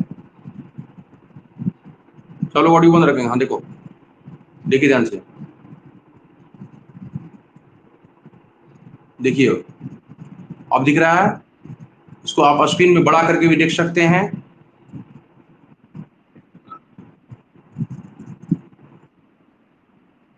ऑडियो बंद करो बाबू, कहा नहीं सुन रहा है। चलिए अब उतारिए उसको, डायग्राम बनाइए। दो क्वाइन यहाँ पर बाबू रीअपियर हुआ, वहां पे क्वाइन डिसअपियर हुआ था। डायग्राम आप दिखाइए फटाफट, डायग्राम दिखाइए। ये एक्सपेरिमेंट किया हम लोगों ने एक्सपेरिमेंट किया, क्वाइन को फिर से रीअपियर कराया। क्वाइन रीअपियर्स, वहां पर डिसअपियर हुआ था, अब ये करो। डायग्राम बनाइए सब लोग फटाफट जल्दी से।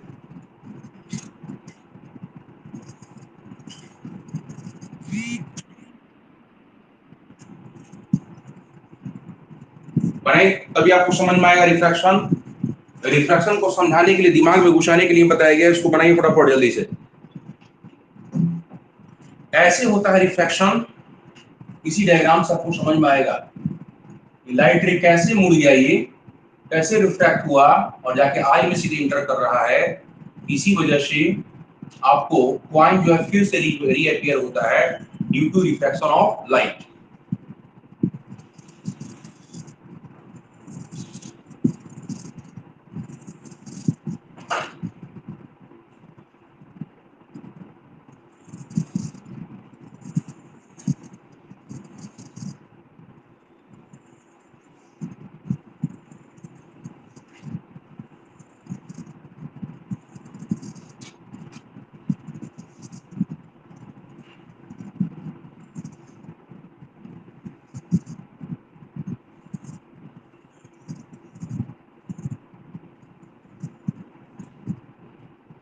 कि कभी भी रिवीजन कीजिएगा तो आपको ये डायग्राम ही आपको मदद करेगा रिफ्रैक्शन को समझने में।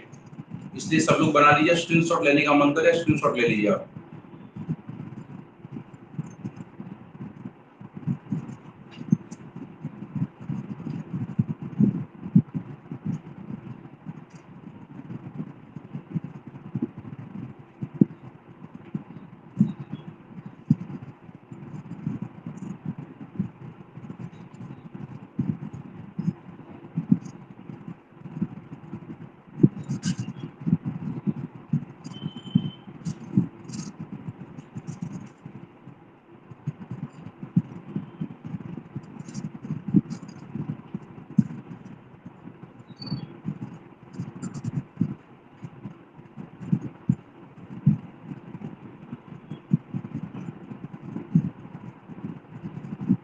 हो गया डायग्राम।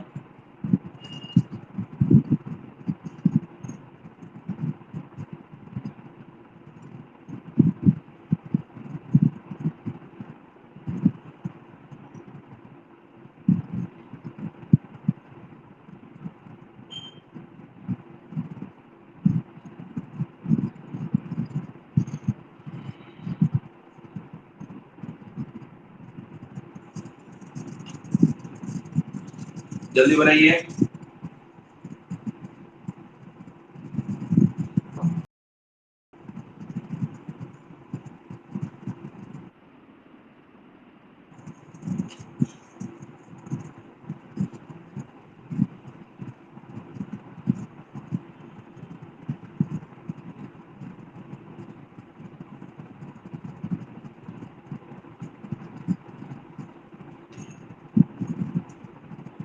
क्वाइन कोई पूछेगा आपसे कि जो रीअपियर हो रहा है किसके कारण भाई, ड्यू टू, बोलो, रिफ्रैक्शन ऑफ लाइट। लिख लो यहाँ पर, due to refraction of light.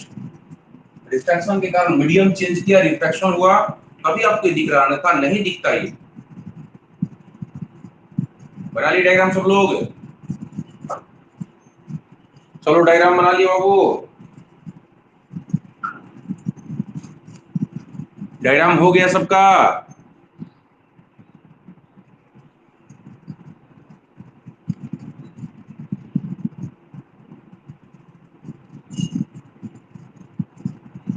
चलिए हम लोग अब नेक्स्ट टॉपिक की ओर बढ़ रहे हैं, ध्यान दीजिए।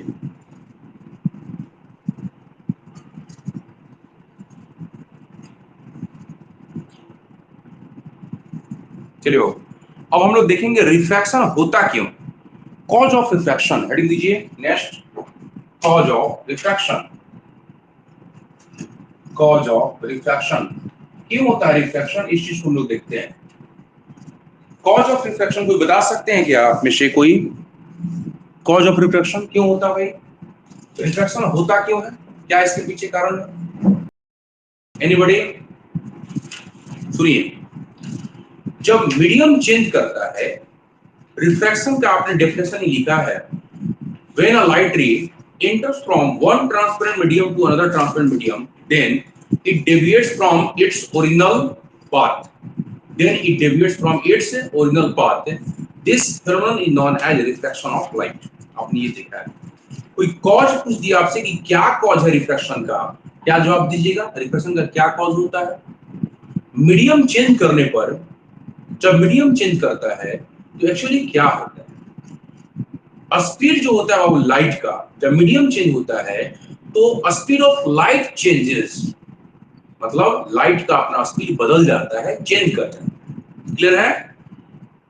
और यही चेंज होने के कारण ही यदि स्पीड ऑफ लाइट नहीं चेंज करता तो अपने पाथ से कभी डेविएट नहीं होता। लेकिन जब एक मीडियम से, आप खुद याद कीजिए, मैंने आपको बताया था वैक्यूम में सबसे मैक्सिमम स्पीड होता है लाइट का, that is equal to 3 × 10⁸ metre पर सेकंड। पढ़े आप लोग?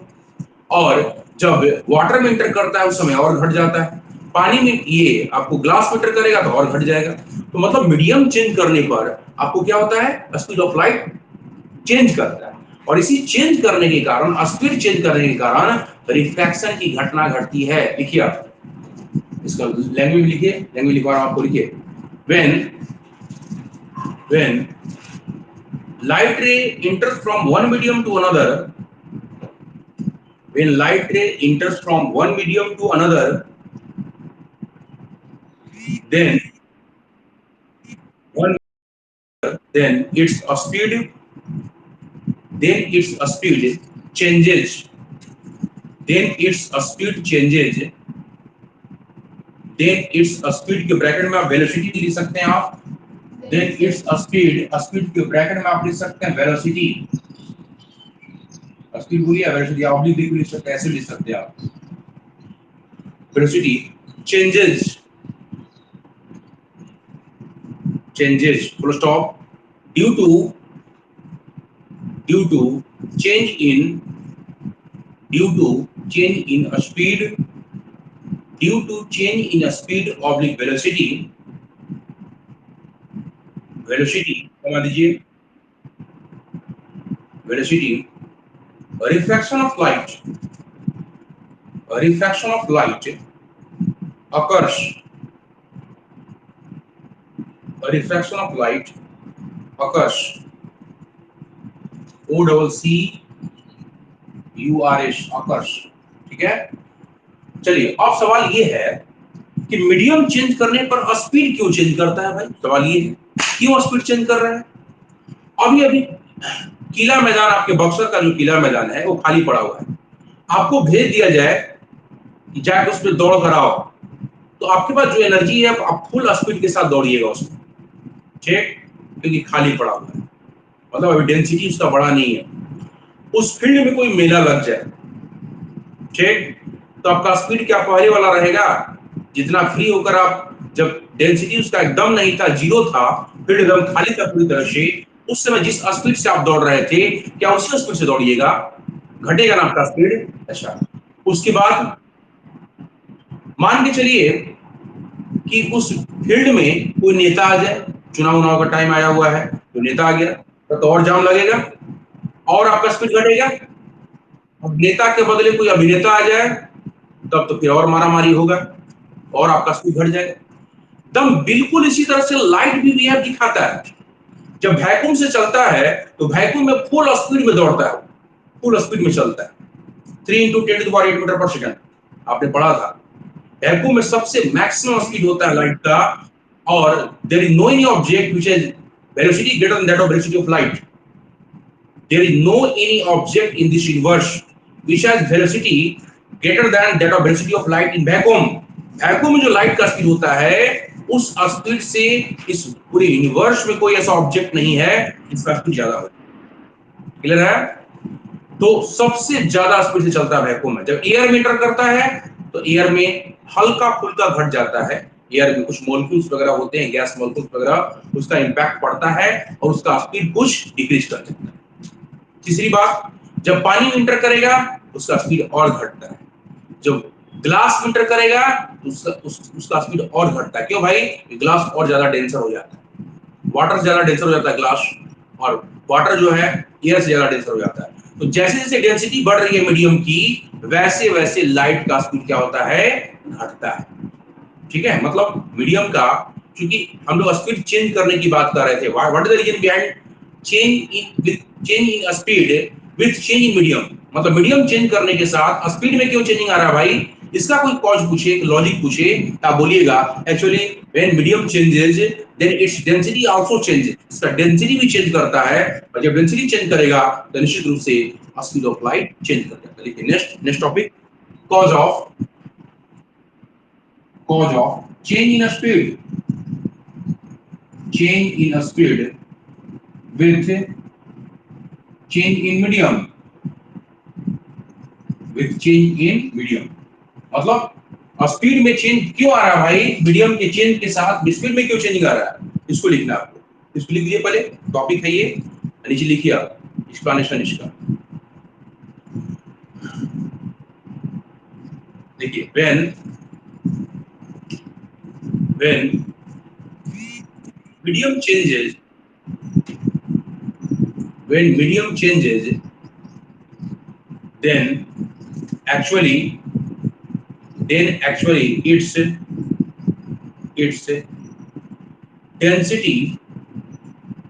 density also changes.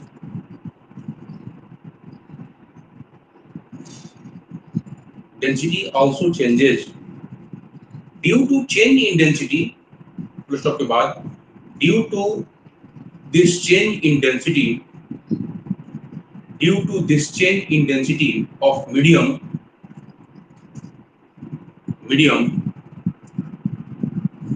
कॉमा दीजिए, a speed of light changes, a speed of light changes, मतलब स्पीड क्या होता है वो लाइट का चेंज कर जाता है, बदल जाता है। क्लियर है? इसका कॉज समझ में आया, क्या कॉज है? अब इसके बाद हम लोग देखेंगे नेक्स्ट टॉपिक,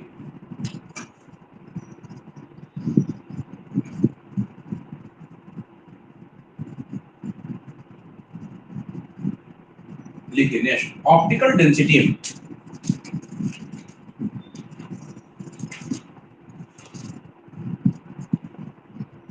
ऑप्टिकल डेंसिटी,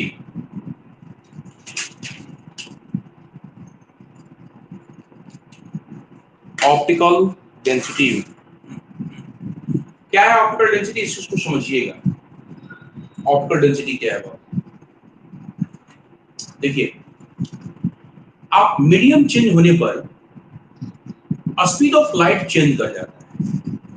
हम लोग ऑप्टिकल डेंसिटी जो है एक टर्म है, फिजिक्स का एक टर्म है, जिसकी सहायता से, जिसके हेल्प से हम लोग ये पता करते हैं, हम लोग कंपैरेटिव स्टडी करते हैं दो मीडियम में स्पीड ऑफ लाइट का।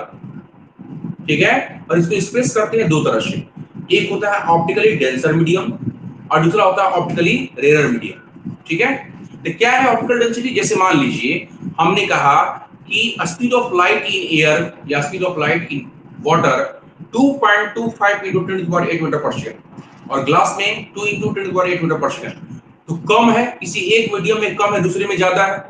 तो जो कंपेयर होता है, जिसकी सहायता से, उसी को बोलते हैं ऑप्टिकल डेंसिटी। और इसको हम दो रूपों में पढ़ते हैं, एक पढ़ते हैं ऑप्टिकली डेंसर मीडियम और दूसरा पढ़ते हैं ऑप्टिकली रेयर मीडियम। पहले लिखिए आप इसका, लिख लीजिए डेफिनेशन इसका, लिखिए और term with the help of which with the help of which we study about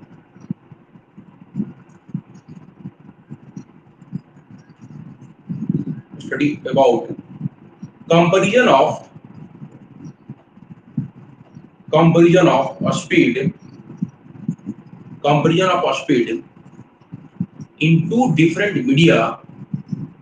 Comparison of speed of light भी जोड़ लीजिएगा. Comparison of speed of light in two different media is known as optical density. Is known as optical density. Full stop. It is expressed in following. It is expressed in following two types. First लिखिएगा पहला optically denser medium और second लिखिएगा optically rarer medium. Optically denser medium और second लिखिएगा optically rarer medium. Optically denser medium और second लिखिएगा optically rarer medium. First लिखिए optically denser medium. Next पहला लिखिएगा फर्स्ट, नीचे लिखिएगा optically denser medium. Optically denser medium. सुनिए, आपसे पूछा जाए कि वाटर जो है डेंसर मीडियम है कि रेयर मीडियम, क्या जवाब दीजिएगा? वाटर डेंसर है कि रेयर है? ऑप्टिकली डेंसर मीडियम है कि ऑप्टिकली रेयर मीडियम है? वो डेंसर है. और एयर के बारे में पूछा जाए रेयर है कि डेंसर, क्या जवाब दीजिएगा? एयर है रेयर. और ग्लास भी डेंसर है, पानी भी डेंसर है. देखिए सब गलत जवाब है. कभी भी कोई किसी के बारे में पूछा जाए, किसी मीडियम के बारे में कि रेयर है कि डेंसर है, तो आप किसी के रिस्पेक्ट में बोलिएगा. पहला क्वेश्चन आपका यही होना चाहिए, सर किसके रिस्पेक्ट में? जैसे कि आपको 11th क्लास में सिखाया गया था, मैंने आपको पढ़ाया था कि वेलोसिटी, ठीक है, आपने देखा था उस समय कि किस ऑब्जेक्ट को मोशन में कहेंगे, किस ऑब्जेक्ट को रेस्ट में कहेंगे. तो वहां भी रिलेटिव टर्म मैंने बताया, रिलेटिव वर्ड इस्तेमाल किया था. किसके रिस्पेक्ट में? किसी के रिस्पेक्ट में ही कोई चीज मोशन में हो सकता है, किसी के रिस्पेक्ट में कोई चीज रेस्ट में हो सकता है. इंडिपेंडेंटली कभी मत बोलिएगा कि ये रेयर है या डेंसर है. ठीक है, आपसे पूछा मैंने वाटर के बारे में, वाटर कैसा मीडियम है, तो आपने बोला डेंसर मीडियम. देखिए इसको हम प्रूव कर दे रहे हैं, ये रेयर मीडियम को भी प्रूव कर दे रहे हैं. इसको हम वाटर रेयर मीडियम भी है. वाटर जो है बाबू एयर के रिस्पेक्ट में डेंसर मीडियम है, लेकिन ग्लास के रिस्पेक्ट में रेयर मीडियम. कभी मत बोलिएगा रेयर डेंसर इंडिपेंडेंटली. आपको बोलना है किसके रिस्पेक्ट में? एयर के रिस्पेक्ट में डेंसर वाटर, और ग्लास के रिस्पेक्ट में वही वाटर जो है डेंसर नहीं बल्कि रेयर हो जाएगा. क्लियर है? तो किसी के रिस्पेक्ट में बताया जाता है, इंडिपेंडेंटली कभी नहीं बताया जाता है. कैसे बताते हैं हम लोग स्पीड ऑफ लाइट देखते हैं. उस मीडियम में स्पीड ऑफ लाइट कितना है. जैसे हम वाटर की बात करें तो वाटर में स्पीड ऑफ लाइट जो होता है एयर के रिस्पेक्ट में ज्यादा होता है, कम होता है. एयर के रिस्पेक्ट में कम होता है, लेकिन वाटर में देखिएगा स्पीड ऑफ लाइट ग्लास के रिस्पेक्ट में तो ज्यादा हो जाता है. क्लियर है? तो स्पीड ऑफ लाइट यदि किसी मीडियम में, वाटर में स्पीड ऑफ लाइट एयर के रिस्पेक्ट में कम होता है, तो यदि किसी मीडियम में स्पीड ऑफ लाइट किसी अदर मीडियम के रिस्पेक्ट में कम हो, तो उस मीडियम को हम लोग बोलते हैं ऑप्टिकली डेंसर मीडियम. फर्स्ट लिखिएगा आप, इसका डेफिनेशन लिखिए ऑप्टिकली डेंसर मीडियम का. if a speed of light if a speed of light in a medium, if a speed of light in a medium is is less is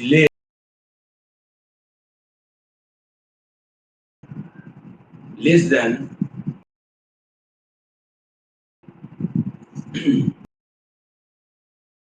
another medium, then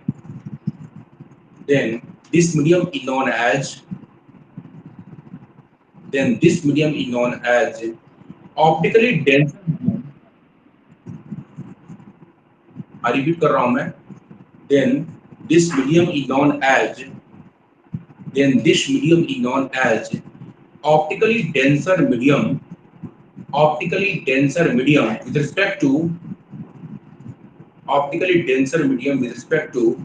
another medium.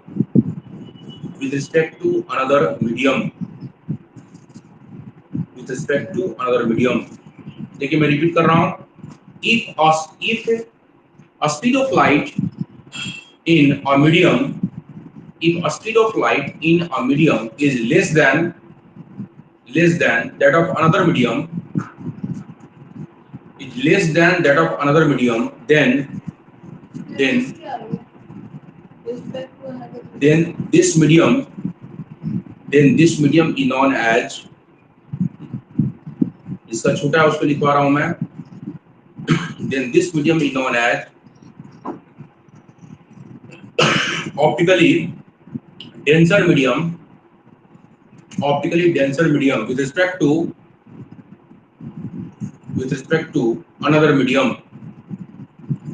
to another medium. Clear है? Example लिखिए. उस example लिखिए. A speed of light in water is less than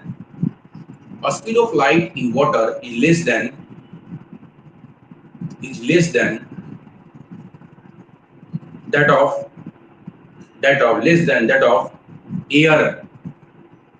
मतलब air के respect में speed of light water में घट जाता है, that of air. Hence पुरुषों के बाद hence water is optically denser medium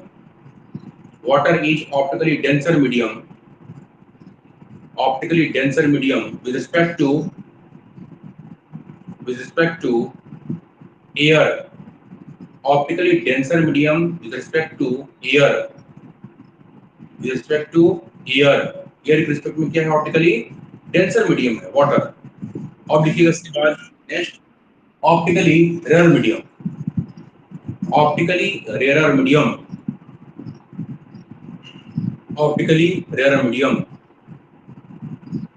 लिखिए डेफिनेशन इसका. फिर सुन लीजिए पर एक बार, उसके बाद लिखिएगा. जब इसका रेयर नाम है, इसका मतलब इसमें स्पीड ऑफ लाइट जो होगा ग्रेटर देन होगा, लेस नहीं होगा बल्कि ग्रेटर होगा with respect to another medium. वहां पे जहां पे वर्ड लेस लिखा आपने, डेफिनेशन वही है, वहां पे लेस के बदले सिर्फ लिखवाएंगे आपको ग्रेटर, है ना? ग्रेटर मतलब इस बात अधिक हो. लिखिए आप, if a speed of light in a medium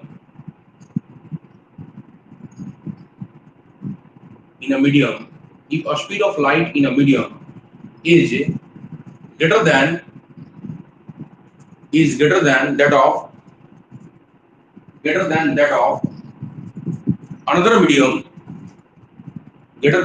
another medium, then this medium is known as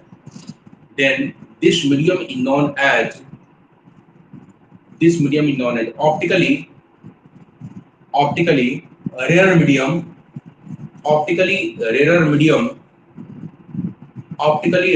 with respect to another medium. देखिए मैंने क्या लिखवाया है, किसी के रिस्पेक्ट में लिखवाया है, इंडिपेंडेंटली किसी को मत बोलिएगा. डेंसर या रेयर किसी को इंडिपेंडेंट रूप से मत बोलिएगा, मैंने किसी के रिस्पेक्ट में लिखवाया है. Example, optically rare medium with respect to another medium. Example लिखिए उसमें. एग्जांपल जैसे अभी मैंने आपको बताया वाटर के बारे में कि वाटर एयर के रिस्पेक्ट में डेंसर मीडियम, और उसी वाटर को मैं प्रूव कर रहा हूं कि वाटर में जो स्पीड ऑफ लाइट वो ग्रेटर होता है किससे? ग्लास से होता है. इसलिए वही वाटर ग्लास के रिस्पेक्ट में रेयर हो जाएगा. ठीक है, लेकिन एयर के रिस्पेक्ट में क्या था? वो डेंसर था. लिखिए example. since a speed of light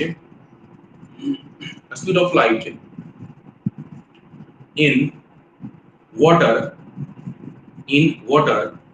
is greater than a speed of light in water is greater than that of that of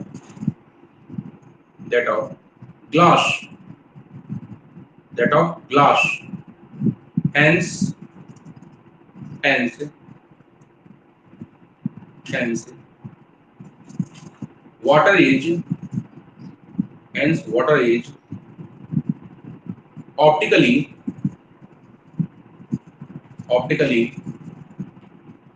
rarer medium with respect to glass optically rarer medium with respect to glass। इसके ऊपर वाला में लिखवाया है आपको, उसी को लिखवाया है डेंसर मीडियम।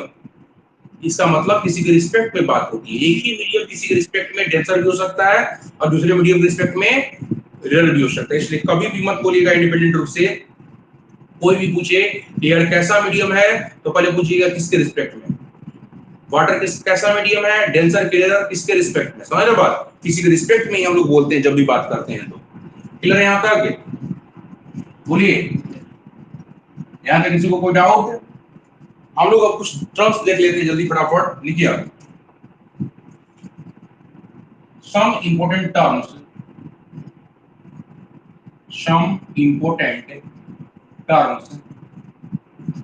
related to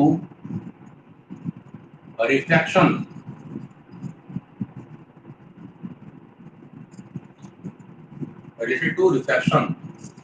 कुछ हम लोग टर्म देखते हैं बाबू। हम वो नहीं लिखवाऊंगा जो आपको रिफ्लेक्शन में लिखवा चुका हूं। जैसे यहाँ भी आएगा इंसिडेंट रे आप लोग पढ़ चुके हैं। यहाँ पर बस बोलिएगा कि दो मीडियम को अलग करने वाला जो इंटरफेस है, उस इंटरफेस पे जो लाइट रे आकर गिरता है या फॉल होता है, दैट लाइट रे इज कॉल्ड इंसिडेंट रे। जो पहले आपको हम डेफिनेशन लिखवा दी, वहां पर सिर्फ हमने सरफेस बोला है और वही सरफेस यहाँ पर सरफेस ग्रुप में इंटरफेस आएगा। क्लियर है? दो मीडियम को सेपरेट करने वाला इंटरफेस। आपने पढ़ा था बाबू पॉइंट ऑफ इंसिडेंस, क्या फिर से लिखवाने की जरूरत है क्या? पॉइंट ऑफ इंसिडेंस पढ़े थे आप लोग। आपने पढ़ा था नॉर्मल, क्या फिर से नॉर्मल लिखवाने की जरूरत है क्या? नहीं। हाँ, एक नया जो टर्म आएगा उसको लिखवाने की जरूरत है। यहाँ पर रिफ्रैक्शन पढ़ रहे हैं तो नया टर्म आएगा, वहां पर पढ़ा था हमने रिफ्रैक्टेड रे, यहाँ पर आएगा रिफ्रैक्टेड रे। लिखिए आप रिफ्रैक्टेड रे, नया टर्म आ रहा है आपको रिफ्रैक्टेड रे। जो पहले से पढ़ चुके हैं उसको मैं नहीं लिखवा रहा हूं आपको। रिफ्रैक्टेड रे, रिफ्रैक्टेड रे क्या है? रिफ्रैक्टेड रे भाई ध्यान दीजिए इधर, क्या है रिफ्रैक्टेड रे? हमने कहा कि किसी एक ट्रांसपेरेंट मीडियम से दूसरे मीडियम में, ये मीडियम नंबर हम 1 ले रहे हैं और एक मीडियम 2 ले रहे हैं, ठीक है? अब कौन डेंसर है कौन रेयर है इसकी बाद में बात होगी। हम लोग पहले ये देखते हैं कि जब एक मीडियम से दूसरे मीडियम में लाइट इंटर करता है, this is your incident ray. कौन सा रे? अभी कोई डायग्राम नहीं बनाएगा, सबसे लास्ट में बनाइएगा। This is your incident ray. Incident ray आपका बोलिए, जहां पे इंसिडेंट हो रहा है, ये दो मीडियम को अलग करने वाला इसको बोलते हैं इंटरफेस। इसको इंटरफेस कहा जाता है। जहां पे लाइट इंटर करता है वो उसको पॉइंट ऑफ इंसिडेंस कहते हैं। इसको बोलने बताने की जरूरत नहीं है। और इस पर जो आप नॉर्मल ड्रॉ कीजिएगा पॉइंट ऑफ इंसिडेंस पर, दोनों मीडियम की बात हो तो दोनों मीडियम में दिखाना पड़ेगा खींचकर आगे बढ़ाकर। ये नॉर्मल है, देखिए आप 90 डिग्री एंगल बना रहा है, ठीक है? ये नॉर्मल है आपका, दिस इज योर नॉर्मल। यहाँ पर पिछला जब रिफ्लेक्शन पढ़ रहे थे तो लाइट रे को आप पिछले मीडियम में आप क्या के रिटर्न बैक किए थे, लेकिन अब इस मीडियम में इंटर करने के बाद इसका जाने का जो ओरिजिनल डायरेक्शन था वो देखिए जरा ध्यान से। ये जा रहा था बाबू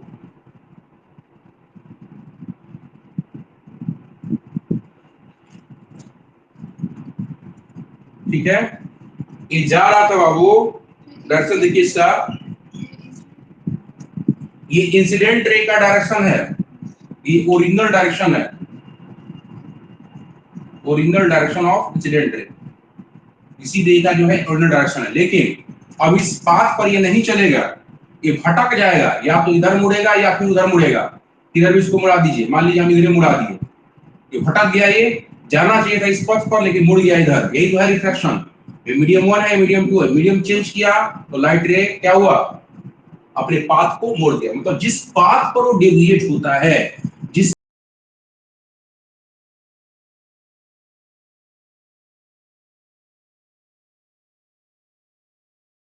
When a light ray enters from one medium to another,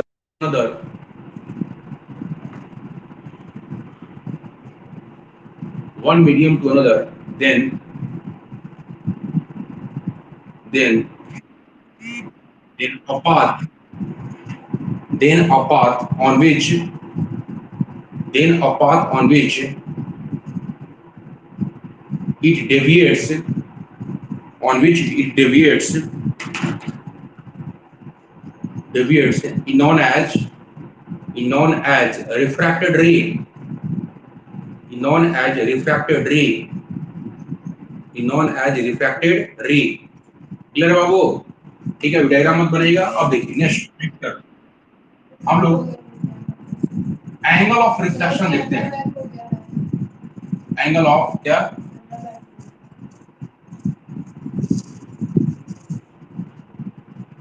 कैसे बैक हो जा रहा है?